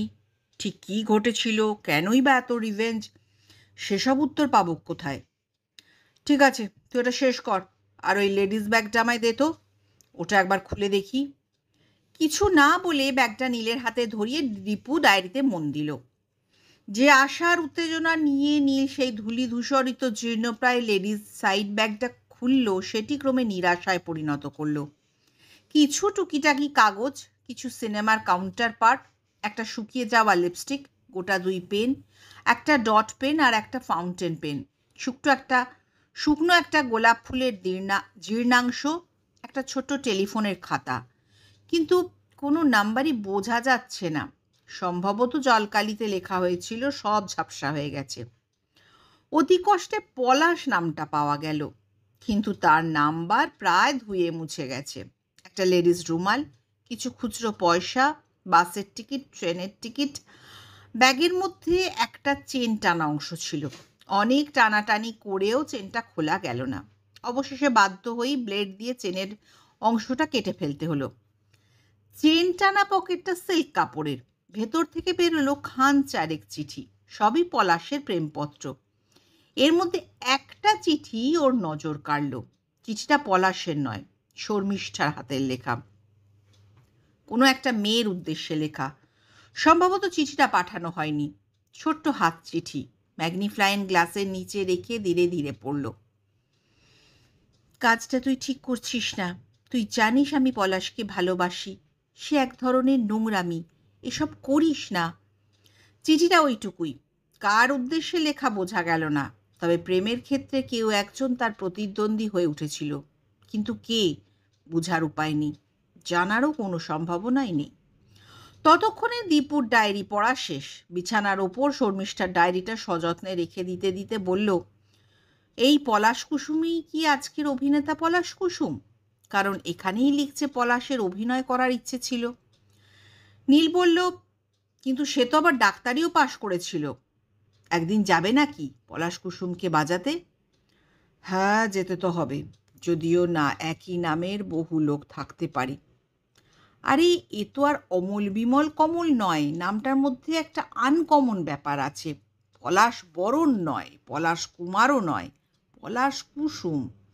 অবশ্য টিভিতে পলাশ কুসুম কোনো টাইটেল ব্যবহার করে না। চলো না, একদিন যাওয়া যাক। সামনে রবিবারই চলো। রবিবার করতে গেলে দেরি হয়ে যাবে। ভাবছি একাই যাব। না গুরু, আমি তোমার সঙ্গে যাব। কারখানায় একদিন না গেলে খুব একটা ক্ষতি হবে না। আর তাছাড়া প্রভাতদা তো এখনও আছে। ও তুমি চিন্তা করো না, বৌদিকে আমি ম্যানেজ করে নেব। তুই নন্দিনীকে ভয় পাস? রামচন্দ্র, ভয় জিনিসটা আমার মধ্যে নেই। বৌদিকে আমি দিদির চোখে দেখি, বৌদিকে আমি ভালোবাসি। আর তাছাড়া বৌদিকে আমার বলাই আছে, মাঝে মাঝে আমি দাদার সঙ্গী হব। কিন্তু আর একটা ফ্যাকড়া আমায় নতুন করে ভাবাতে শুরু করলো যে। কি? নীল শর্মিষ্ঠার লেখা হাত চিঠিটা এগিয়ে দিয়ে বলল, এটা পড়। চিঠিটা পড়ে দীপু বলল, বোঝো ঠেলা, তার মানে পলাশের কোনো নতুন প্রেমিকা জুটেছিল, যেটা শর্মিষ্ঠা জানতে পেরেই চিঠি লিখে। তা এ নিয়ে তোমার নতুন করে ভাবনায় ফেলেছে কেন? কি জানি। একদিকে শর্মিষ্ঠাকে পাবার জন্য নৃপেন সাহার হুমকি, অন্যদিকে পলাশের সঙ্গে শর্মিষ্ঠার উদ্বেগ। কিন্তু ওকে খুনটা করলো কে? গুরু, বহুত হচপচ কেস, এ সালা সলভ হবে না। স্কটল্যান্ড ইয়ার্ডে এমন সব বাঘা বাঘা গোয়েন্দা আছে যারা 50-100 বছরের পুরনো জটিল রহস্য ভেদ করে। ডিসকভারি চ্যানেল তো দেখবি না, যত সব সস্তার চ্যানেলগুলোর বস্তা পচা সিরিয়াল খুলে বসে থাকবি। আরে বাবা, ওই বস্তা পচা সিরিয়ালের দৌলতেই তো তোমায় পলাশ কুসুমের হদিস দিতে পারলাম। কোনো কিছুই নেগলেক্ট করতে নেই। জ্ঞান দিচ্ছিস দে। হঠাৎ ফোন বেজে উঠল, নন্দিনীর ফোন। ওপাশ থেকে নন্দিনী তখন বলছে, নীল, তুমি আজ কোথাও বেরোচ্ছ না তো? অন্তত আজ সন্ধেবেলায় কোথাও বেরোবো না। তা তুমি আর বাড়ি আসবে কখন? আমি গাড়ি থেকে তোমায় রিং করছি, এই যেতে যতক্ষণ। বেরিও না, দরকার আছে। নন্দিনী লাইন ছেড়ে দেবার সঙ্গে সঙ্গে আবার রিংটোন। এবার মানস চৌধুরী। মিস্টার ব্যানার্জি, আমি মানস চৌধুরী বলছি। হ্যাঁ হ্যাঁ, বলুন। আমি তো আপনার ফোনের জন্য উদ্গ্রীব। ঘনশ্যামকে আমার লোক দিন কত ওয়াচ করছে, কিন্তু কোনো নটোরিয়াস অ্যাক্টিভিটিস নেই। কিন্তু একটা উল্লেখযোগ্য ঘটনা আপনাকে জানানো দরকার। হ্যাঁ, সেটাই বলুন। মিসেস সাহা, মানে প্রতিমা সাহা। কি হয়েছে তার? মহিলা এর মধ্যে একদিন ঘোষবাড়ির মধ্যে ঢুকেছিলেন। গুড। হাউ? ওনার কাছে ডুপ্লিকেট চাবি আছে। মেন গেটের তালা খুলে উনি ভিতরে চলে যান। তারপর প্রায় ঘন্টাখানেক বাদে বেরিয়ে আসেন, তালা বন্ধ করে নিজের বাড়ি ফিরে যান। I see. তা আপনার লোক ওখানে কোনো ওকে ডিস্টার্ব করেনি তো? আরে না না, ওনাকে কি অ্যাবনর্মাল বলে মনে হয়েছিল? মানে আপনাদের লোকের? আরে অ্যাবনর্মাল তো বটেই, নইলে ভর সন্ধেবেলা কেউ একা একা ও বাড়িতে যায়? তার মানে মহিলা প্রায়শই ও বাড়িতে যান, তাই অতগুলো তাজা পায়ের ছাপ। ঠিক আছে, আমি কলকাতার কিছু জরুরি কাজ মেটাই। তেমন প্রয়োজন পড়লে আমার মোবাইল ফোন করবেন। নৃপেন সাহা কী করছে? কোনো হেলদোল নেই, যথা পূর্বং তথা পরং। ঠিক আছে, খুব শিগগিরই দেখা হবে। দোল তো এসে গেল। দোল? আপনি এখনও দোল খেলেন নাকি? এবার খেলবো নৃপেন সাহার বাড়িতে। উপাস থেকে হাসতে হাসতে মানুষ বললেন, ও হ্যাঁ, বুঝেছি। বেশ, ছাড়লাম। ফোনটা নামিয়ে রাখতে রাখতেই দীপু দেখল নীলের ভ্রু কুঁচকেছে। কি ব্যাপার গুরু, এনিথিং রং? নীল বলল প্রায় স্বগতোক্তিতে, ওয়াই? তার মানে নৃপেন সাহার স্ত্রী একা একা ও বাড়িতে যান এবং ওর কাছে ডুপ্লিকেট চাবি আছে। কিন্তু কেন? পাগলের খেয়াল হতে পারে। পাগলের খেয়াল বলছিস? কিন্তু চাবি পেল কোত্থেকে? তাছাড়া নৃপেন সাহার তো চোখ এড়াবার কথা নয়, সেই বা কিছু বলে না কেন? সত্যি নীলদা, এটা তোমার জীবনের মনে হয় সব থেকে বেশি জটিল কেস, যার আগাগোড়া কিছুই দেখা যায় না, কেবল ধোঁয়াশা ছাড়া। নন্দিনী এসে পড়ল, ধপ করে সোফার ওপর বসে বলল, তুমি কি কাউকে আমার অফিসের ফোন নাম্বার দিয়েছিলে? নীল একটু আশ্চর্য হয়ে বলল, অযথা তোমার ফোন নাম্বার দিতে যাব কেন? একটা লোক আমায় আচমকা ফোন করে বলল, মিসেস চ্যাটার্জি, আপনার হাজব্যান্ডকে বলুন এই কেস থেকে সরে দাঁড়াতে, নইলে ওর জীবন সংশয়ে দেখা দিতে পারে। তারপরেই কে কি বৃত্তান্ত না জানিয়েই ফোনটা রেখে দিল, তাই তো? হ্যাঁ, ঠিক তাই। ডোন্ট ওয়ারি মাই ডিয়ার, এরকম হুমকি ফোন আমার জীবনে অনেক পেয়েছি। আমার মনে হয় ভীমরুলের চাকেই নাড়া পড়েছে। ঠিক আছে, ও নিয়ে তুমি ভেবো না। আবার ফোন করলে বলে দিও আমার হাজব্যান্ডকে যথারীতি জানিয়ে দিয়েছি। কিন্তু নন্দিনী, মনে রেখো তুমি নীল ব্যানার্জির সহধর্মিণী। আচ্ছা, শেষ কোথায় বলে একটা সিরিয়াল হয়, ডেলি সোপ? হ্যাঁ, আলফা বাংলায়। তার মানে সিরিয়ালটা তুমি দেখো? প্রত্যেক দিন দেখা হয় না, হাতে কাজ না থাকলে দেখি। কিন্তু কেন বলো তো? দীপু, ছবিটা একবার দেখাতো তোর বৌদিকে। দীপু ছবিটা এগিয়ে দেয়। নীল বলল, একটু মন দিয়ে দেখো তো। এ তো পলাশ কুসুমের ছবি বলে মনে হচ্ছে। একবার দেখেই বলে দিলে? পলাশ কুসুম যে রোলটা করছেন বাবার রোল। ফ্ল্যাশব্যাকে একবার মেকআপ নিয়ে ওর যৌবনকালের ঘটনা দেখিয়েছিল, একই রকম দেখতে। কেন, এটা পলাশ কুসুমের ছবি নয়? থ্যাংক ইউ নন্দিনী, তুমি আমার কাজটা অনেক হালকা করে দিলে। কিরে দীপু, তাই তো? বৌদির আইসাইটটা দারুণ কাজ করছে। তোমার হবে বৌদি, মারবো একটা চর। ঠিক আছে, সে মেরো, কাল আমি নীলদার সঙ্গে কিন্তু বেরোচ্ছি। তার মানে? নীল বলল, কালকের দিনটাকে একটু ছেড়ে দাও। আচ্ছা, ক্যাজুয়াল লিভ বলেও তো একটা কথা আছে নাকি? চোরে চোরে মাস্তুতো ভাই হলে আমি আর কি করব? যা ভালো বোঝো করো।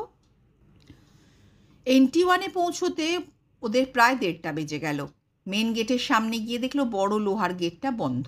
গেট লাগোয়া ছোট্ট একটা দরজা খোলা আছে। ওরা ভিতরে ঢুকে দেখলো ভিতরটা বেশ গাছপালায় ভর্তি। একজনকে আসতে দেখে নীল জিজ্ঞাসা করলো, শেষ কোথায়, শুটিং কোথায় হচ্ছে? লোকটা বলল, এই রাস্তা ধরে চলে যান, প্রথমে যে ডান দিকের বাঁক, ওখানে কাউকে জিজ্ঞেস করলেই বলে দেবে। নির্দেশ মতো এগিয়ে গিয়ে দেখলো একটা ঘরের সামনে ছোট্ট একটা সাইনবোর্ডে লেখা আছে শেষ কোথায়, MG প্রোডাকশন। মনে হলো ওটাই অফিস ঘর। সরাসরি ভেতরে গিয়ে দেখলো বেশ কিছু লোক বসে গল্প করছে, চা সিগারেট চলছে। নীল একজনকে জিজ্ঞেস করলো, পলাশ কুসুম বাবু তো আপনাদের প্রোডাকশনেই কাজ করছেন? লোকটা বলল, হ্যাঁ তা করছেন, তবে আজ তো ওনার কোনো শুটিং নেই। ওনার বাড়ি গেলে দেখা হতে পারি। তা আপনারা আসছেন কোথা থেকে? নীল বলল, সেটা বললেও আপনি ঠিক বুঝতে পারবেন না। আচ্ছা, ওনার বাড়ির নাম্বারটা কি পাওয়া যাবে? লোকটা বলল, আমাদের প্রোডাকশন ম্যানেজারের হুকুম ছাড়া তো আমরা কোনো আর্টিস্টের হোম অ্যাড্রেস দিই না। আপনি বরঞ্চ সুব্রত দা মানে প্রোডাকশনের ম্যানেজারের সঙ্গে দেখা করুন। তিনি কোথায়? আচ্ছা আপনারা বসুন, আমি দেখছি উনি কোথায় আছেন।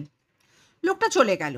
মিনিট পাঁচেক পর একজন হৃষ্টপুষ্ট টাক মাথার গুঁফো ভদ্রলোক এসে জিজ্ঞাসা করলেন, পলাশ কুসুম বাবুকে কে খুঁজছেন? নীল উঠে দাঁড়িয়ে বলল, আমি। ওকে কি দরকার? ব্যাপারটা পার্সোনাল। তা হতে পারে, কিন্তু উনি তো আজ নেই, ওর অফ ডে আজকে। হ্যাঁ, সেটা শুনেছি। ওনার ঠিকানাটা যে দরকার। কিন্তু উনি তো আপনাদের কোনো ডেট দিতে পারবেন না। উনি একসঙ্গে একটার বেশি দুটো সিরিয়ালের কাজ করেন না।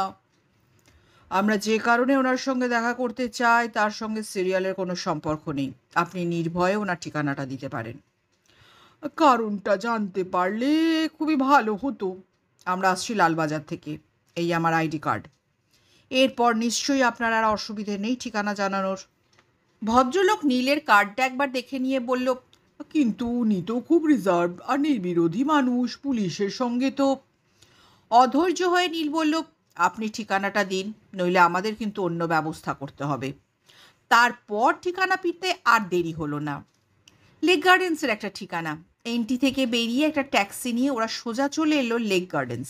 ঠিকানা মিলিয়ে বাড়ির সামনে গিয়ে দেখলো নেম প্লেট, ডক্টর পলাশ কুসুম রায়। নেম প্লেট দেখেই দীপ বলল, নীলদা, মিলে গেছে।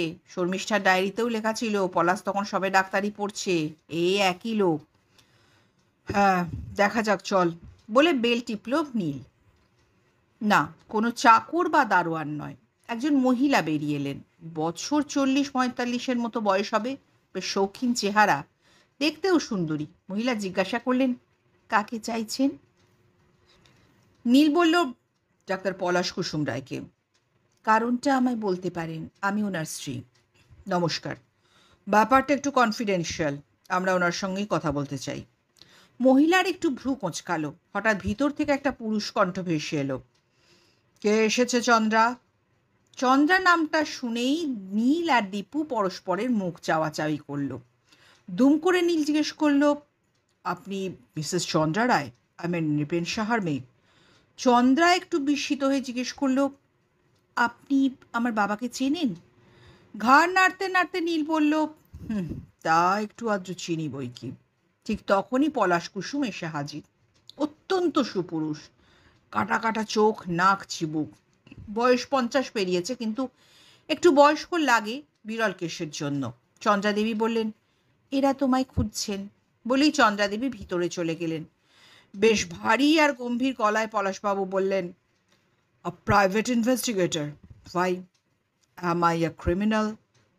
কিন্তু আপনি জানলেন কি করে আমি একজন প্রাইভেট ইনভেস্টিগেটর? সুব্রত একটু আগে ফোন করেছিল, কিন্তু আমি তো অপরাধমূলক কাজ করিনি। আপনি ক্রিমিনাল কিনা সেটা আমি এখনও ডেফিনেট নই, কিন্তু একজন ক্রিমিনালকে ধরার জন্য আপনি আমাদের কিছু সাহায্য করতে পারেন। আই সি, তার সাহায্যটা কীরকম? একটু বসতে পারলে আর আমাদের সামান্য কিছু সময় দিতে পারলে ভালো হতো। পলাশ কুসুম কিছু ভাবলেন, তারপর বললেন, বেশ, আসুন আমার সঙ্গে। পলাশ কুসুম ও সাজানো ড্রয়িং রুমে নিয়ে গিয়ে বসালেন। ভদ্রলোক যে শৌখিন আর বিত্তশালী সেটা ঘরে ঢুকলেই বোঝা যায়। ঘরের মধ্যিখানে একটা বিরাট সেক্রেটারিয়েট টেবিল, চারিদিকে প্রায় গোটা 6 চেয়ার, দামি কাঠের। ঘরটা বেশ ঠান্ডা, এয়ার কুলার চলছে। চ্যাপলিনের একটা বিশাল ছবি ওনার চেয়ারের পিছন দিকে। অন্যদিকে শিশির ভাদুড়ী, উৎপল দত্ত, গিরিশ ঘোষ, নামি দামি আরও অভিনেতা অভিনেত্রীর ছবি। রামকৃষ্ণের ছবিও আছে। র্যাকে বিস্তর বই, বেশিরভাগই নাটকের ওপর। ঘরের বাঁ দিকে একটা ডিভান, সবুজ চাদর ঢাকা। ডিভানটা ইজি চেয়ারের মতো করে হাফ ফোল্ড করা আছে। ডিভানের পাশেই বেডসাইড টেবিল, এক গ্লাস জল ঢাকা দেওয়া আছে। পলাশ কুসুম নিজের চেয়ারে বসতে বসতে বললেন, ঠান্ডা না গরম, কোনটা নেবেন? নীল বলল, গরমে ঠান্ডাই ভালো, যদি না কোনো অসুবিধে থাকে। না না, কোনো অসুবিধা হবে না। টেবিলের নিচে সম্ভবত বেল আছে। পুশ করতেই এবার একজন মধ্যবয়সী চাকর এসে দাঁড়ালো। পলাশ বললেন, দুটো পেপসি নিয়ে দেয়া, আর আমার জন্যে। ঠিক আছে স্যার, লোকটা বেরিয়ে যাওয়ার পর দীপু সিগারেট ধরাতে যাচ্ছিল। পলাশ কুসুম বলল, সরি মিস্টার, আপাতত এই ঘরে সিগারেট খাওয়া যাবে না। তাছাড়া ও হ্যাবিট আমার নেই, প্যাসিভ স্মোকারও হতে চাই না। দীপু সিগারেটটা পকেটে ঢুকিয়ে রাখতেই পলাশ কুসুম বললেন, let us come to our main conversation. বলুন, how could I help you? ভনিতা না করেই নীল শুরু করলো, আপনার তো কল্যাণী সীমান্তে যাতায়াত আছে, তাই না মিস্টার রায়? আমার শ্বশুরবাড়ি ওখানেই, তবে সেইভাবে যাতায়াত আর নেই। নেই না করেন না? হ্যাঁ, এটা অত্যন্তই ব্যক্তিগত প্রশ্ন হয়ে যাচ্ছে। শ্বশুরবাড়ি যাওয়া না যাওয়া সেটা সম্পূর্ণ আমার নিজের ব্যক্তিগত ব্যাপার। সম্ভবত আপনি কোন তদন্তে এসেছেন সেই অ্যাঙ্গেলেই প্রশ্নগুলো করুন, জানা থাকলে নিশ্চয়ই উত্তর দেব। ঠিক আছে, তাহলে আপনাকে অন্য প্রশ্ন করি। শর্মিষ্ঠা ঘোষ, এই নামটা কি আপনার স্মরণে আছে? নীল আর দীপু দুজনেই দেখল এই একটা প্রশ্ন ভদ্রলোক বেশ বিব্রত হয়ে পড়লেন। নীরবে কিছুক্ষণ তাদের দুজনের দিকে তাকিয়ে থেকে পলাশ কুসুম বললেন, এতকাল পরে আবার শর্মিষ্ঠার কেস, আপনি কি নতুন করে তদন্ত শুরু করেছেন? ধরুন তাই। কোনো লাভ আছে কি? শর্মিষ্ঠা কি আর ফিরে আসবে? কারো মৃত্যু হলে সে আর ফেরে না, কিন্তু তার পিছনে থাকে একটা ইতিহাস, একটা নৃশংস হত্যাকাণ্ড, অকালে একটা মেয়েকে পৃথিবী থেকে সরিয়ে দেয়া। সেই ঘৃণ্য লোকটাকে ডিটেক্ট করা তো একটা সামাজিক দায়িত্ব। পলাশ কুসুম আবার নিরুত্তর। সেই ফাঁকে নীল আবার প্রশ্ন করেন, আমি জানি শর্মিষ্ঠার সঙ্গে আপনার একটা অ্যাফেয়ার তৈরি হয়েছিল, বোধহয় আপনাদের বিয়ের কথা উঠেছিল, তাই না? পলাশ কুসুম তবু নিরুত্তর। নাকি অতীতের কোনো মর্মন্তদ ঘটনাকে চোখের সামনে দেখতে পাচ্ছেন? মানুষের এই দুর্বল মুহূর্তগুলোকে হাতছাড়া করতে নেই। নীল বুঝল এই মুহূর্তে সেন্টিমেন্টাল দাওয়াইটাই একমাত্র অস্ত্র। ও বলল, প্লিজ মিস্টার রায়, চুপ করে থাকবেন না। আমি জানি আপনি অনেক কিছু জানেন। শুধু মনে রাখুন, একটা নিষ্পাপ মেয়ে এবং একটা পরিবার একই দিনে সামান্য সময়ের ব্যবধানে পৃথিবী ছেড়ে চলে গেছে। কেন, কী কারণে, সেটা জানা কি দরকার নেই? সোনালি রঙের বিয়ারে চুমুক দিয়ে চোখ বন্ধ করে খানিকক্ষণ বসে রইলেন পলাশ কুসুম। তারপর ধীরে ধীরে বললেন, কেউ একজন চায়নি শর্মিষ্ঠার সঙ্গে আমার বিয়েটা হোক। কে সে? আমি ঠিক জানি না, কেবল মনে আছে রক্তাক্ত পরিণতিটা। কীরকম? সেদিন সন্ধেবেলা আমি গিয়েছিলাম ঘোষ বাড়িতে। যাবার কথা ছিল বিকেলে, কিন্তু ট্রেনের গণ্ডগোল যখন আমি গিয়ে পৌঁছই। কি দেখলেন? তখন প্রায় 6টা বাজে। গিয়ে দেখি সদর দরজা হাট করে খোলা। কি বললেন? দরজা খোলা ছিল? হ্যাঁ, একেবারে ওপেন। আশ্চর্য, তাহলে তালাটা কে দিয়েছিল? না, আমি কোনো তালা দেখিনি। বেশ, তারপর? তারপর সারা বাড়ি অন্ধকার।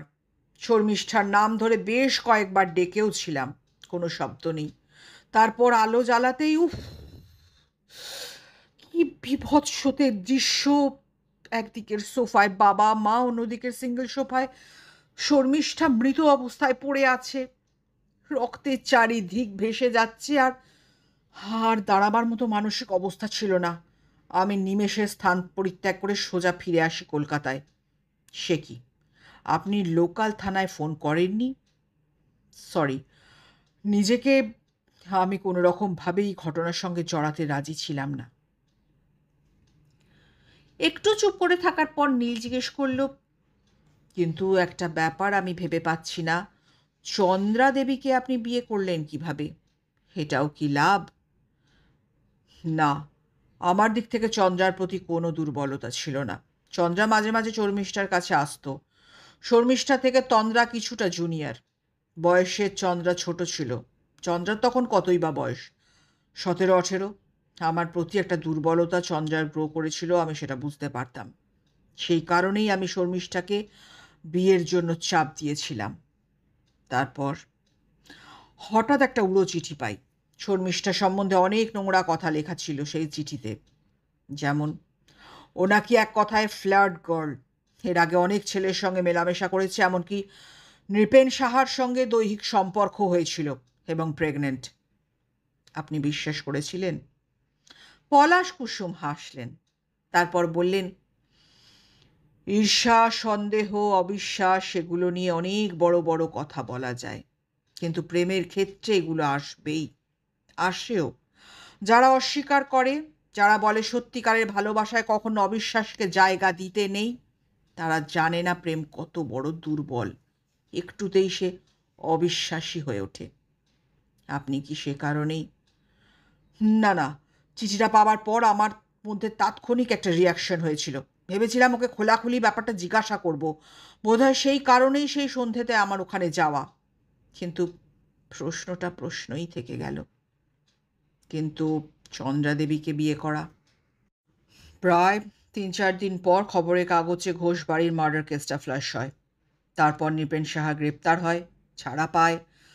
এক সময় দেখলাম ধীরে ধীরে সব থিতিয়ে গেল। প্রায় মাস ৬ পর একদিন প্রতিমা সাহা, মানে আমার শাশুড়ি, তার মেয়ের সঙ্গে আমার বিয়ের প্রস্তাব রাখেন আমার মায়ের কাছে। আমার বাবা একটু উদারচেতা মানুষ, জাত ধর্মে তার কোনো ভেদাভেদ বিশ্বাস ছিল না। তিনি রাজি হলেন। ৬ মাসে শর্মিষ্ঠাও ধীরে ধীরে থিতিয়ে গেছে, তবু দোনামো না করে বিয়েতে সায় দিয়ে দিলাম। হয়তো আমি সত্যিকারের প্রেমিক নই, হয়তো সেই উড়ো চিঠি আমার মধ্যে কোনো প্রতিক্রিয়া সৃষ্টি করেছিল। শর্মিষ্ঠা চলে যাওয়ার পর নিজেকে খুব একা মনে হতো। কি জানি, হয়তো সেদিনের মানসিকতা সব বুঝিয়ে বলতে পারবো না, কিন্তু আমি শেষ পর্যন্ত চন্দ্রাকেই বিয়ে করেছিলাম। এক প্রেম ভুলতে বোধহয় আর এক প্রেমের দরকার হয়। এই খুনগুলো সম্বন্ধে আপনার কি কাউকে সন্দেহ হয়েছিল? আহ, তেমনভাবে কিছু ভাবিনি। অবনী ঘোষ রাজনীতি করতেন, তার রাজনৈতিক শত্রু থাকা স্বাভাবিক, কিন্তু তাতে তো তিনি একা খুন হবেন। কিন্তু তার মেয়ে বা অন্যরা কেন? শর্মিষ্ঠা ধরে নিলাম তার কোনো প্রাক্তন প্রেমিক ছিল, তাহলে তো শুধু তাকেই মারা হতো, অন্যদের কেন? আসলে হয়তো কেউ চেয়েছিল পুরো পরিবারটাকে শেষ করে দিতে। সেটা কেন তা আমার পক্ষে বলা সম্ভব নয়। ভিজেরা রিপোর্ট পাওয়া যায় আগে ওদের সবাইকে বিষ শরবত খাওয়ানো হয়েছিল। আসল মৃত্যুটা বিষ প্রয়োগেই ঘটে। আপনি তো বাড়িতে কয়েকবার যাতায়াত করেছিলেন। বাইরের কোনো লোক গেলে কে আপনাকে চা বা অন্য কিছু সার্ভ করতো? প্রশ্নটা শুনে কিছুক্ষণ চুপ করে রইলেন পলাশ কুসুম। তারপর ভাবতে ভাবতে বললেন, "আহ, ও বাড়িতে একটা কাজের মেয়েকে দেখেছিলাম। কি নাম?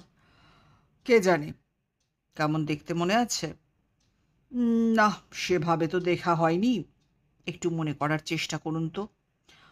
আমার আবার ভাবনা। কিছুক্ষণের জন্য নীরবতা। তারপর ঠোঁট উল্টে বললেন, সরি, আমার ঠিক মনে পড়ছে না। ঠিক আছে, নীল বলল, আপনাকে আরও একটা অনুরোধ করব, যদি রাখেন। অসঙ্গত না হলে নিশ্চয়ই রাখব। আপনার স্ত্রীকে সামান্য দুটো প্রশ্ন করব, যদি আহ, ঠিক আছে ঠিক আছে, আপনি বসুন, আমি পাঠিয়ে দিচ্ছি। পলাশ কুসুম উঠে গেলেন। একটু পরে এলেন চন্দ্রাদেবী। বসুন ম্যাডাম। বসতে বসতেই চন্দ্রাদেবী বললেন, ওর কাছে শুনলাম আপনারা কি জন্যে এসেছেন। কি জানতে চান বলুন। ঘোষ পরিবারে একদিন ৫ জন খুন হন। কোনো আইডিয়া আছে এতগুলো খুন কে করতে পারে? যে কেউ। মানে? অবনী জেঠু রাজনীতি করতেন, তার আচার ব্যবহার নিজেদের গোষ্ঠীর মধ্যে অসন্তোষ তৈরি করেছিল। এ ধরনের লোক যে কোনো সময় খুন হতে পারেন। জেঠিমা অত্যন্ত মুখরা, যাকে তাকে যখন তখন অপমান করে দিতে তার বাধ্য না। শর্মিষ্ঠাদির অনেক ভাইসেস ছিল। আমার বাবাকে জড়িয়ে একসময় স্ক্যান্ডাল তৈরি হয়েছিল। To speak you very frankly, আমার বাবা লোকটিও ভালো নয়। যে স্ক্যান্ডালটা হয়েছিল তাতে আমার বাবা ইনভলভড ছিলেন না, সেটাও আমি হলপ করে বলতে পারি। বৃহস্পতির সঙ্গে তো বাবার নোংরামির ইতিহাস আছে। তার মানে বৃহস্পতিকে আপনি চেনেন? ইয়েস, না চেনার তো কোনো কারণ নেই। বৃহস্পতি ছিল ঘোষ জেঠুদের বাড়ির রাঁধুনি। তার কি দরকার পড়তো দুপুরবেলা নির্জনে আমার বাবার কাছে আসার? আর নিজের চোখে দেখেছেন? অন্যের মুখের ঝাল আমি খাই না। কে চায় তার বাবার সম্বন্ধে নিন্দে করতে? তাহলে আপনি বলুন, শরবতে যে মেশানো বিষটা ছিল সেটা বৃহস্পতির দ্বারাই হয়েছিল। ও মেয়ের দ্বারা সবই সম্ভব। টাকা দিয়ে ওই মেয়েকে যে কোনো মুহূর্তে লোকে কিনে নিতে পারে। কিন্তু বৃহস্পতির কোনো ডাইরেক্ট মোটিভ তো ছিল না। তার মানে ধরা যেতে পারে কারো কথায় বেশ কিছু টাকার বিনিময়ে সেই শরবতে বিষটা মিশিয়ে দিয়েছিল। সেটাই আন্দাজ করা যেতে পারে। আই মিন, অসম্ভব কিছু নয়। কিন্তু ৭০ বছরের বৃদ্ধা বা ১২ বছরের ছেলেটি, জাতক্রোধ বলতে পারেন, অথবা প্রমাণ লোপ করা, টাঙ্গায় তো কত নিরপরাধ মারা যায়। আর একটা প্রশ্ন, বৃহস্পতি তো শুনেছিলাম রাতের খাবার তৈরি করে যেত, তাহলে সে বিকেলবেলা কেন গিয়েছিল? বৃহস্পতি তো সর্বক্ষণই ওদের বাড়ি নয়তো আমাদের বাড়ি পড়ে থাকতো। অবশ্য আমার মা বৃহস্পতিকে পছন্দ করতেন না, কিন্তু বাবার ভয়ে কিছু বলতে পারতেন না। আপনার মা আপনার বাবাকে ভয় করতেন? শুধু মা কেন, আমি, আমার ছোট ভাই সবাই বাবাকে ভয় করতাম। আপনার মায়ের পাগল হয়ে যাওয়ার কারণ কি সেটাই? আপনার যে অর্থে একজনকে পাগল বলেন, আমার মা তা কিন্তু নন। উনি একটা অবসেশনে ভুগছেন। মাঝে মাঝে কিছু রেলেভেন্ট কাজকর্ম করে ফেলেন। আসলে আমার মা খুব অসুখী। সেটা আপনার বাবার জন্য? মাথা হেঁট করে চন্দ্রা বললেন, বোধ হয় তাই। আপনার স্বামী শ্বশুরবাড়ি যান না? আপনার কোনো অনুযোগ নেই? আমি নিজেই যাই না, যেতে ইচ্ছেই করে না। বোধহয় বছর ১০ ও বাড়ির ত্রিসীমানায় যায়নি।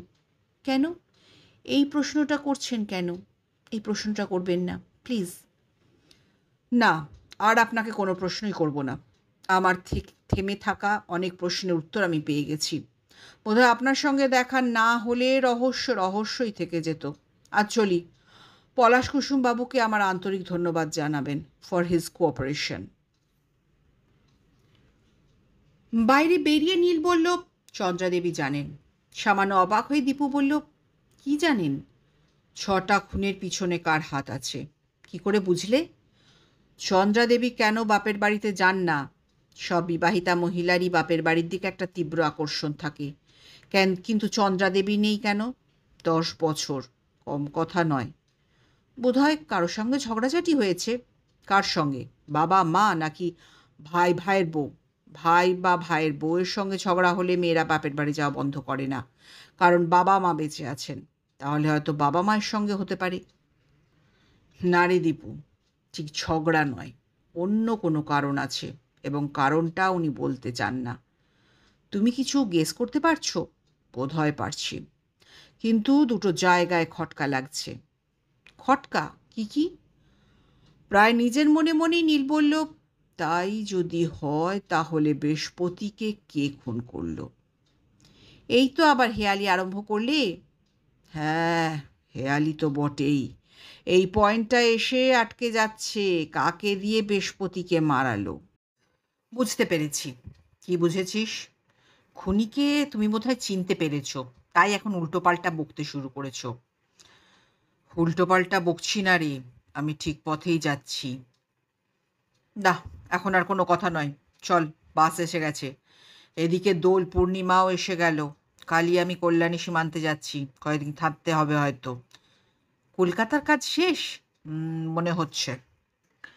আর কোনো কথা হলো না। নীল এখন অস্বাভাবিক গম্ভীর। বাস থেকে নেমে দীপু বলল, শেষ মুহূর্তে আমাকে সঙ্গে নেবে না?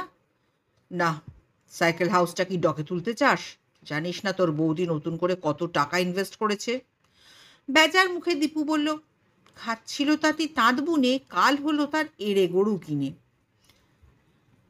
পরের দিনই নীল চলে এলো মানস চৌধুরীর ডেরায়। মানস বললেন, কদ্দূর মিস্টার ব্যানার্জি? তার আগে বলুন এদিকের খবর কি? কি খবর চান? প্রতিমা দেবী কি আবার ওই বাড়িতে গিয়েছিলেন? আর একদিন গিয়েছিলেন। সন্ধ্যের দিকেই? হ্যাঁ। কতক্ষণ ছিলেন? তা প্রায় ঘণ্টাখানেক। ঘনশ্যাম দাসকে কোনো ইন্টারোগেট করেননি তো? আরে না না, আপনি তো বারণ করলেন। লোকটা বাইরে বেরোয়? হ্যাঁ, বেরোয়। বাজার টাজার ওই করে তো। লোকটাকে কিডন্যাপ করতে হবে। সে কি? আপনি কি বলছেন? শুধু জানতে হবে বৃহস্পতি খুনের দিন ও কোথায় ছিল। আমার যদ্দূর ধারণা খুনটা ওই করেছে। কিন্তু বিজয়ের কথা অনুসারে এই লোকটার মাথায় ঝাঁকড়া চুল ছিল তো। ঝাঁকড়া চুলে ন্যাড়া হওয়া যায়, কিন্তু বিকচ মাথায় তো আর ঝাঁকড়া চুল আনা যায় না, যদি না পরচুলা পড়ে। আর পরচুলা পরে মার্ডার করার রিস্ক মনে হয় নেবে না। ঠিক আছে, আমার কাজ আমি করব। একটা আলোড়ন হবে, নৃপেন সাহা তো চুপচাপ বসে থাকবে না। তা থাকবে না, কিন্তু সেটা কিভাবে ম্যানেজ করবেন নিশ্চয়ই আপনাকে সেটা বলে দিতে হবে না। ওয়েল, আমি বুঝেছি। আর আপনি? ঠিক সময় ঠিক জায়গায় আমি থাকবো। আপনার কোনো লোকজন দরকার? প্রয়োজন হলে জানাবো। দোল পূর্ণিমার আগের সন্ধ্যা। একটা মাথা ঝাঁকড়া বাবলা গাছের নিচে নীল অনেকক্ষণ অপেক্ষা করছে। আজ ইংরেজি মাসের 18 তারিখ। আজ থেকে 24-25 বছর আগে 18 তারিখের বিকেলে ঘোষবাড়ির 5 জনকে খুন করা হয়েছিল। ইচ্ছে করেই নীল 18 তারিখটাকেই টার্গেট করেছে। নীলের পাশে দাঁড়িয়েছিল বিজয়। বিকাশ তালুকদারকে দিয়ে স্পেশাল পারমিশন করিয়ে ওকে এখানে আনিয়ে নিয়েছে। ওর মাতৃহত্যাকারীকে তো ওর চেনা দরকার। একসময় বিজয় জিজ্ঞেস করলো, আর ইউ শিওর নীল কাকু, কাল দোল, ওদের বাড়িতে উৎসব? সেই সব ছেড়ে একটা চান্স নিয়েছি। আজকের তারিখ কত? 18। হ্যাঁ, তোমার মায়ের মৃত্যু এবং ঘোষ পরিবারের নিধনও ওই 18 তারিখেই হয়েছিল। তাই? এমন একটা স্মরণীয় দিন। একটু ওয়েট করো না। আমার কোনো অসুবিধে নেই, আপনার জন্যই বলা। নীল ওর কাঁধে চাপ দিয়ে বলল, কি দেখছো সামনে? আরে হ্যাঁ, তাই তো, নৃপেন সাহা। তার মানে? আর একটাও কথা নয়, শুধু দেখে যাও। তোমার সার্ভিস রিভলভার সঙ্গে আছে? হ্যাঁ কাকু। ওয়েল, এবার দেখে যাও কি হয়। নৃপেন সাহা এদিক ওদিক তীক্ষ্ণ দৃষ্টি ছড়াতে ছড়াতে সোজা এগিয়ে গেলেন ঘোষবাড়ির প্রধান ফটকের কাছে। এখন পূর্ণ জ্যোৎস্না, ঘন অন্ধকার সরে গেছে। একটু দূর হলেও অনেক স্পষ্ট হয়ে উঠেছে সব কিছু। দরজা ঠেলে দিতে খুলে গেল। নৃপেন সাহা ঢুকে যাবার পরই দরজাটা আবার বন্ধ হয়ে গেল। বিজয় জিজ্ঞেস করল, নৃপেন সাহার এখানে কি কাজ কাকু? আছে আছে, রিস্ক নিয়ে কি কেউ সাপের কামড় খেতে আসে? চলো দেখি আবার, দরজাটা ভিতর থেকে বন্ধ করে দিল কি না কে জানে। না, ভেজানোই ছিল। আগের দিনের মতো ক্যাঁচ কোঁচ আওয়াজ করলো না। খুব সতর্ক পদক্ষেপে ওরা ভিতরে গিয়ে দাঁড়ালো। হঠাৎ বিজয় বলল, কে যেন কাঁদছে কাকু। নীল বলল, পরিতাপের কান্না। যতদিন বেঁচে থাকবেন ওকে এই কান্নাই কেঁদে যেতে হবে। এখন চলো। সম্ভবত অবনী ঘোষের মা যে ঘরে থাকতেন আওয়াজটা সেই ঘর থেকেই আসছে। তবে খুব সাবধান, নানান পোকামাকড় তো আছেই, সাপ বিছে থাকাও বিচিত্র নয়। গরমে আবার ওরা বেরিয়ে পড়ে। বাদুর চামচিকেও পাবে, কিন্তু টর্চ জ্বালাতে পারবে না। সিঁড়ি ভাঙা, অনেক জায়গায় কয়েকটা ধাপও ধসে গেছে। ঠিক আছে নীল কাকু, আমি ঠিক এগিয়ে যাব, আপনি একটু সাবধানে চলুন। নীলের অনুমানই ঠিক। ওরা গিয়ে অবনীবাবুর মায়ের ঘরের পাশে দাঁড়ালো। ভিতর থেকে একটা পুরুষ কণ্ঠ ভেসে এলো, তুই নিজেও মরবি, আমাকেও মারবি। ফের তুই এখানে এসেছিস কেন? জানিস না একটা টিকটিকি সমানে আমার পেছু নিয়েছে? যিনি কাঁদছিলেন তিনি সমানে ফুঁপিয়ে চলেছেন। তোর এই ন্যাকা ন্যাকা কান্না থামাবি, নাকি একেবারে থামিয়ে দেবার ব্যবস্থা করব? হঠাৎ কান্না থেমে গেল। তারপর একটা হিস হিস শব্দ। কেউ যেন ফ্যাঁস ফ্যাঁসে গলায় বলছে, যা, যা এখান থেকে। তুই কে? কি করতে এসেছিস এই জম্পুরিতে? যা বলছি, নইলে দেখেছিস আমার হাতে কি আছে? নীল আর বিজয় জানলার পাশে লুকিয়েছিল। খুব আলতো করে খড়খড়ি তুলে দেখল, পেছন ফিরে নৃপেন সাহা দাঁড়িয়ে আছে। তার হাতে টর্চের আলো পড়েছে এক মহিলার মুখে। লাল পাড়, সাদা শাড়ি, রুক্ষ এলোমেলো চুল। মহিলার চোখ যেন জ্বলছে। বিজয় ফিসফিস করে বলল, নীল কাকু, ইনি তো মিসেস সাহা। এর আগে আমি ওকে দেখেছি।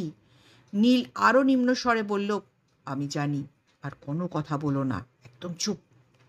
মহিলার ভঙ্গি তখন উদ্যত। হঠাৎ হাতটা তুলতেই দেখা গেল হাতে একটা কাটারি।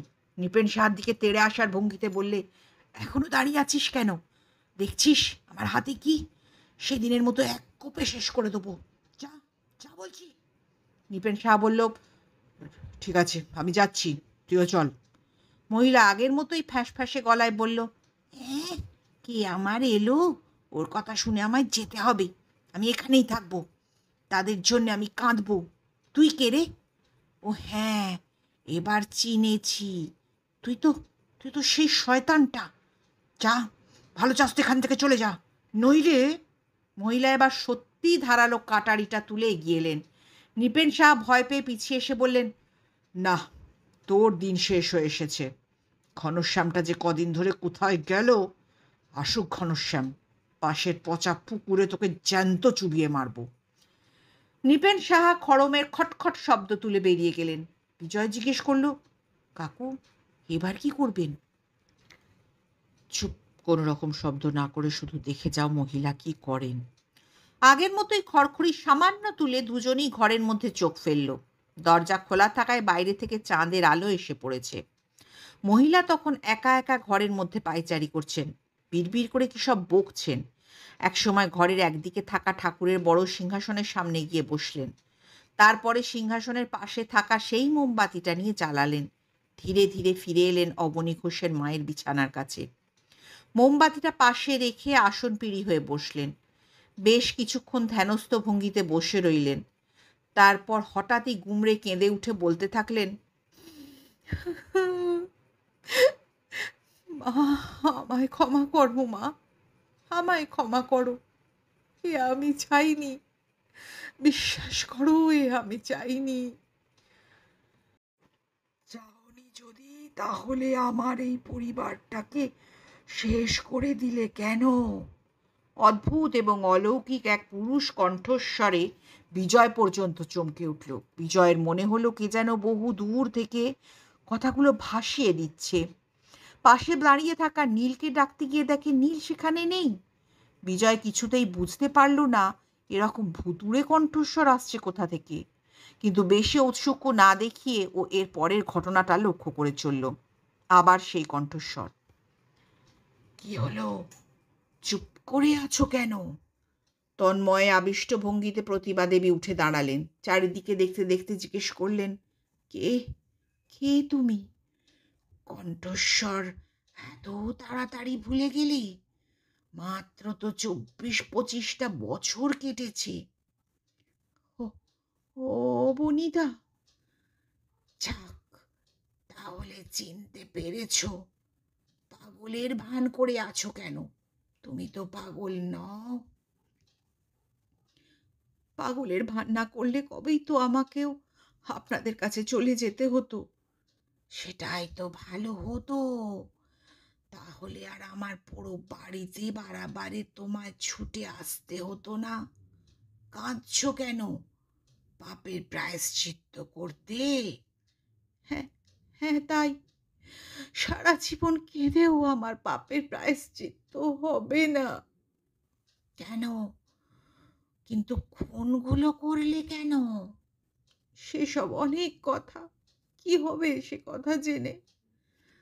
জানো তো, স্বীকারোক্তিতে পাপ স্খলন হয়। সব ধর্মে একই কথা বলে। অবনীথা, তুমি বলছো আমার পাপ মুক্তি ঘটবে? আমাকে কেন মেরেছিলে? তোমাকে আমি মারতে চাইনি। আমার স্বামী ওই নরপশুটা তোমাকে খুন করার চেষ্টা করেছিল। তুমি ওর চুরি ধরিয়ে দিয়েছিলে পার্টির কাছে। আমার স্বামী একদিন আমার কাছে এসে বলেছিল, ও বনিকে সরিয়ে দিতে হবে, আর সে কাজটা করতে হবে আমাকে। তুমি তো এত স্বামী ভক্ত কোনোদিনই ছিলে না। কত অত্যাচার করতো। তার উপর তোমার বউ মায়া তোমাকে আমাকে নিয়ে নানান কুৎসা ছড়াতে শুরু করলো। সংসারে আমার ছেলে মেয়ে সবাই আমার দিকে বিষ নজরে তাকাতো। আসল রাগটা ছিল আমার মায়ার উপর। তোমাকে আমি ধাঁধার চোখে দেখতাম, কিন্তু তারপর আমার স্বামী একদিন সকালে বড় বোতলে কিছু থকথকে জিনিস এনে আমায় বলল ওটা বৃহস্পতিকে দিয়ে শরবতে মিশিয়ে দিতে। চারিদিকে এত লোকের এত কথা, এত নিন্দে, আমার মাথা ঠিক ছিল না। লোক নিন্দা বড় ভয় করে। কিন্তু শর্মিষ্ঠা, ওই হতভাগীটাই তো সব নষ্টের মূল। বাপের বয়সী একটা লোকের সঙ্গে তুই শোয়া বসা করছিস, তার সঙ্গে বেলের ল্যাপনা করছিস। অমনিদা, তোমার মেয়েটা ভালো ছিল না। তার ওপরও যখন পলাশের দিকে নজর দিল, পলাশকে বিয়ে করতে চাইলো, তখন কেন? পলাশের সঙ্গে শর্মিষ্ঠার ভাব ভালোবাসা আগেই হয়েছিল। মিথ্যে কথা। ওই নষ্টা মেয়ে ভালোবাসার কি বোঝে? চন্দ্রার সঙ্গে পলাশের সম্পর্ক আছে জেনে ও ইচ্ছে করে নিজের রূপে পলাশকে মারতে চেয়েছিল, এমনকি বিয়েটাও বাঁকা করে ফেলেছিল। না, শর্মিষ্ঠার জন্য আমার কোনো দয়া মায়া ছিল না, আজও নেই। ভালো কথা, কিন্তু আমার 70 বছরের বুড়ি মা, 12 বছরের এক ফোঁটা ছেলে কি দোষ করেছিল তারা? পাপ, ওটাই আমার সব থেকে বড় পাপ। তাই তো আমি মায়ের ঘরে এসে সময় পেলেই কাঁদি, কিছুটা হালকা হবার চেষ্টা করি। সব কিছু শেষ হয়ে যাবার পরও আবার কাটারির কোপ দেবার কি দরকার ছিল? সে আমি নয় গো অবনীতা, সে সব করেছে ওই নরপশুটা। বিষে যদি না মরে তাই ঘনশ্যামকে দিয়ে বাকি কাজটা করে নিয়েছিল। আর বৃহস্পতি, সেটাও কি ঘনশ্যাম? আর কে হবে? ওই তোর ডান হাত। ও আর একটা শয়তান, এখন মাথা মুড়িয়ে বৈষ্ণব হয়েছে।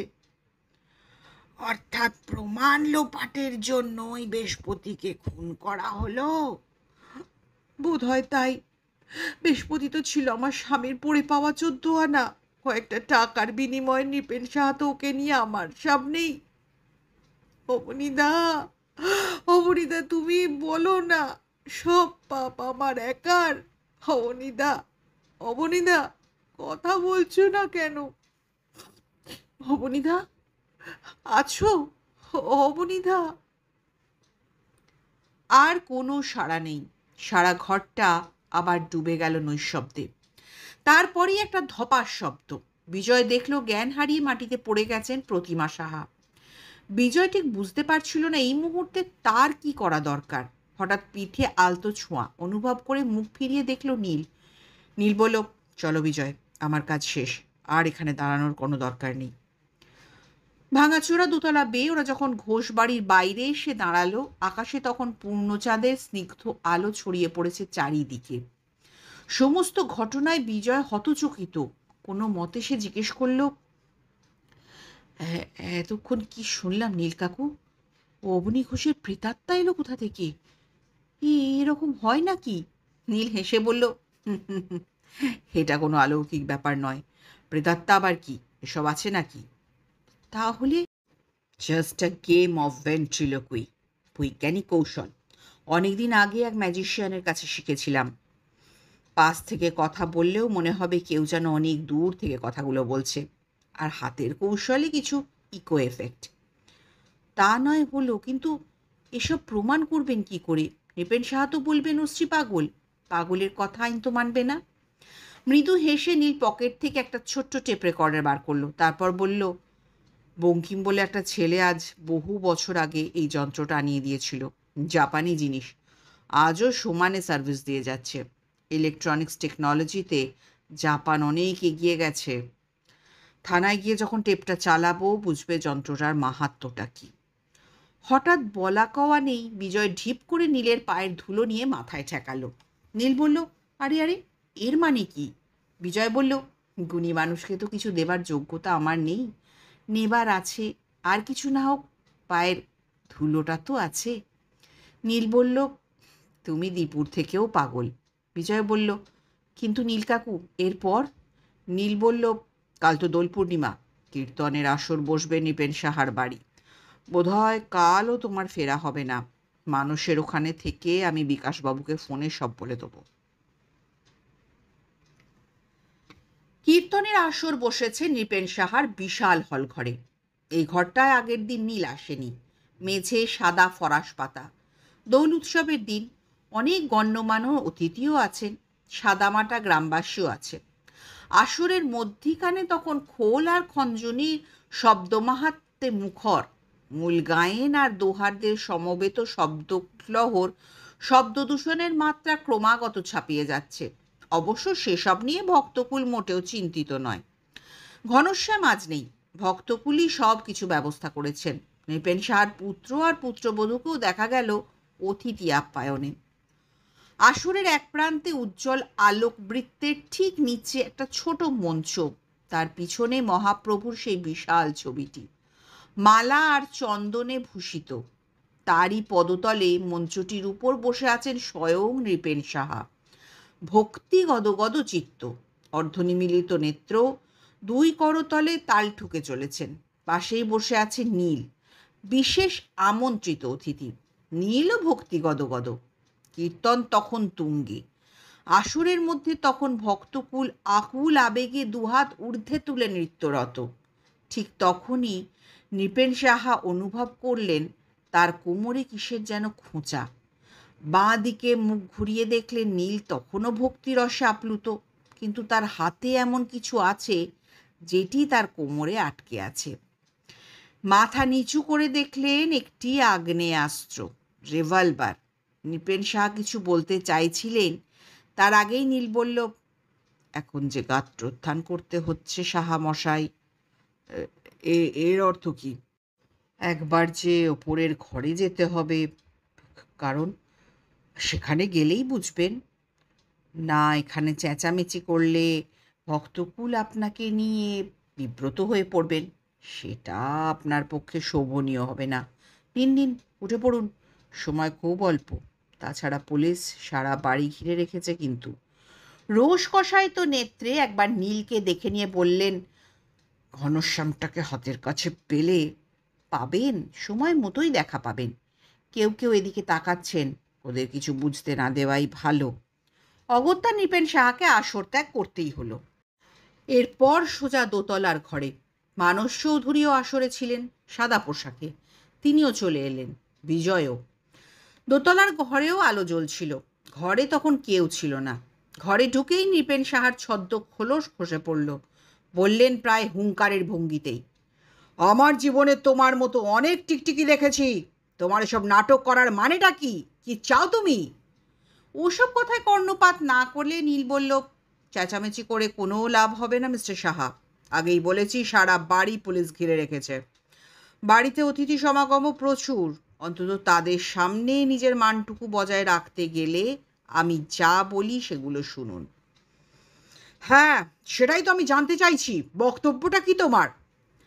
প্ল্যানচেটে বিশ্বাস করেন? ওসব আমার মাথায় বিষয় নয়, কোনোদিন করিও নি। আমি প্ল্যানচেট করতে পারি। মৃত আত্মাকে এই ঘরের মধ্যে এনে তার স্বীকারোক্তি শোনাতে পারি। বোগাস! ওসব আবার হয় নাকি?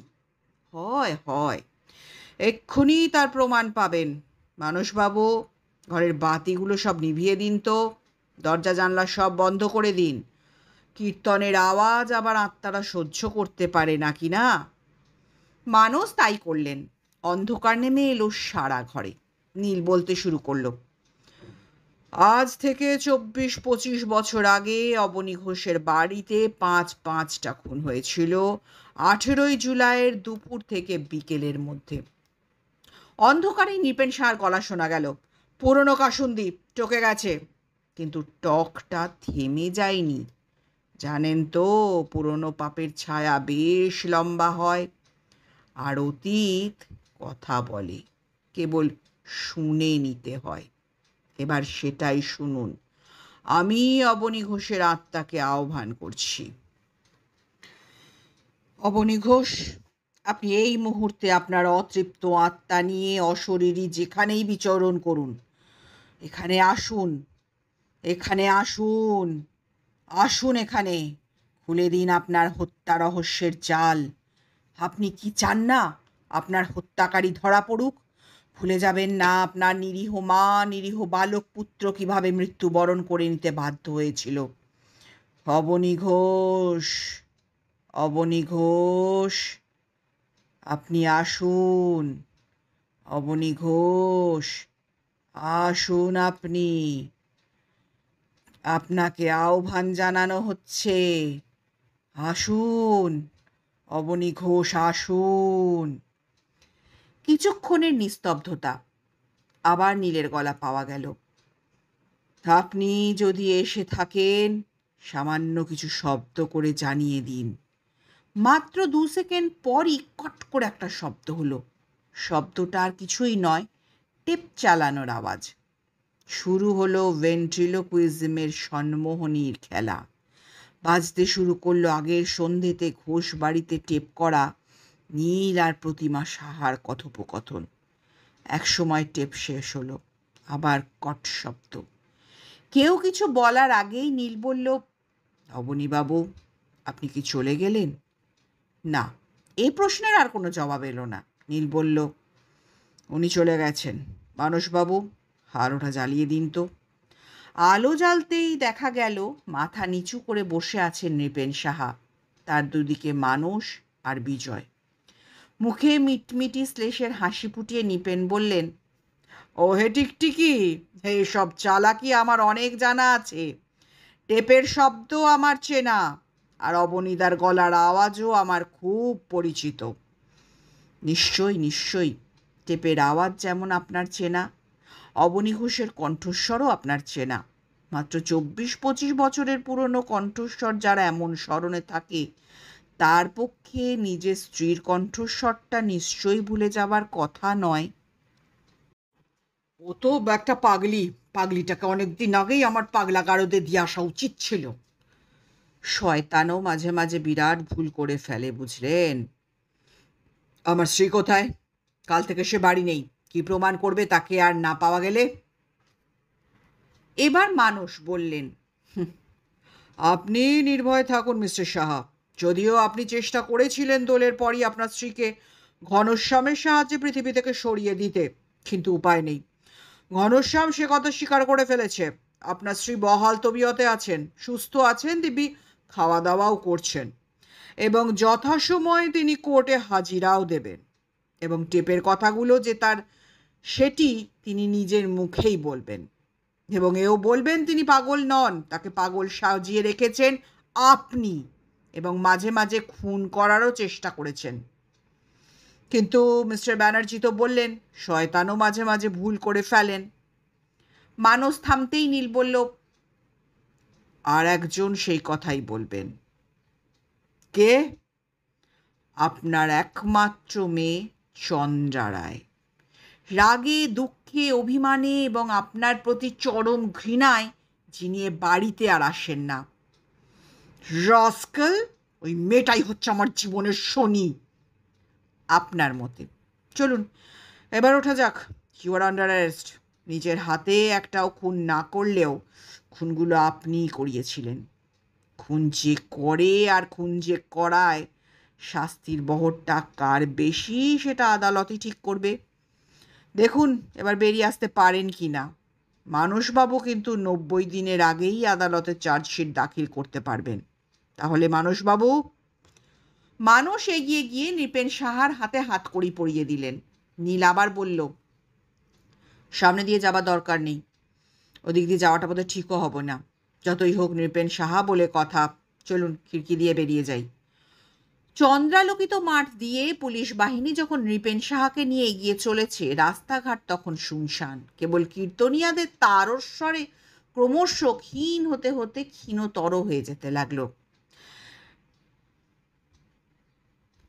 নৃপেন সাহার খবরটা কাগজে বেরিয়ে যাবার পর দিন দুপুরে নীল ফোন করলো ডাক্তার পলাশ কুসুম রায়ের বাড়ি।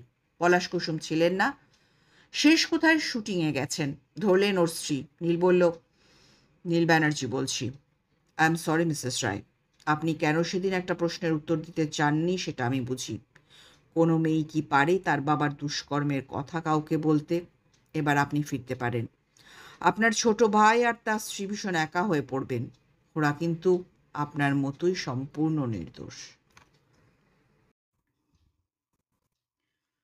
শেষ হলো আমাদের আজকের গল্প, শেষ কোথায় অন্তিম পর্ব।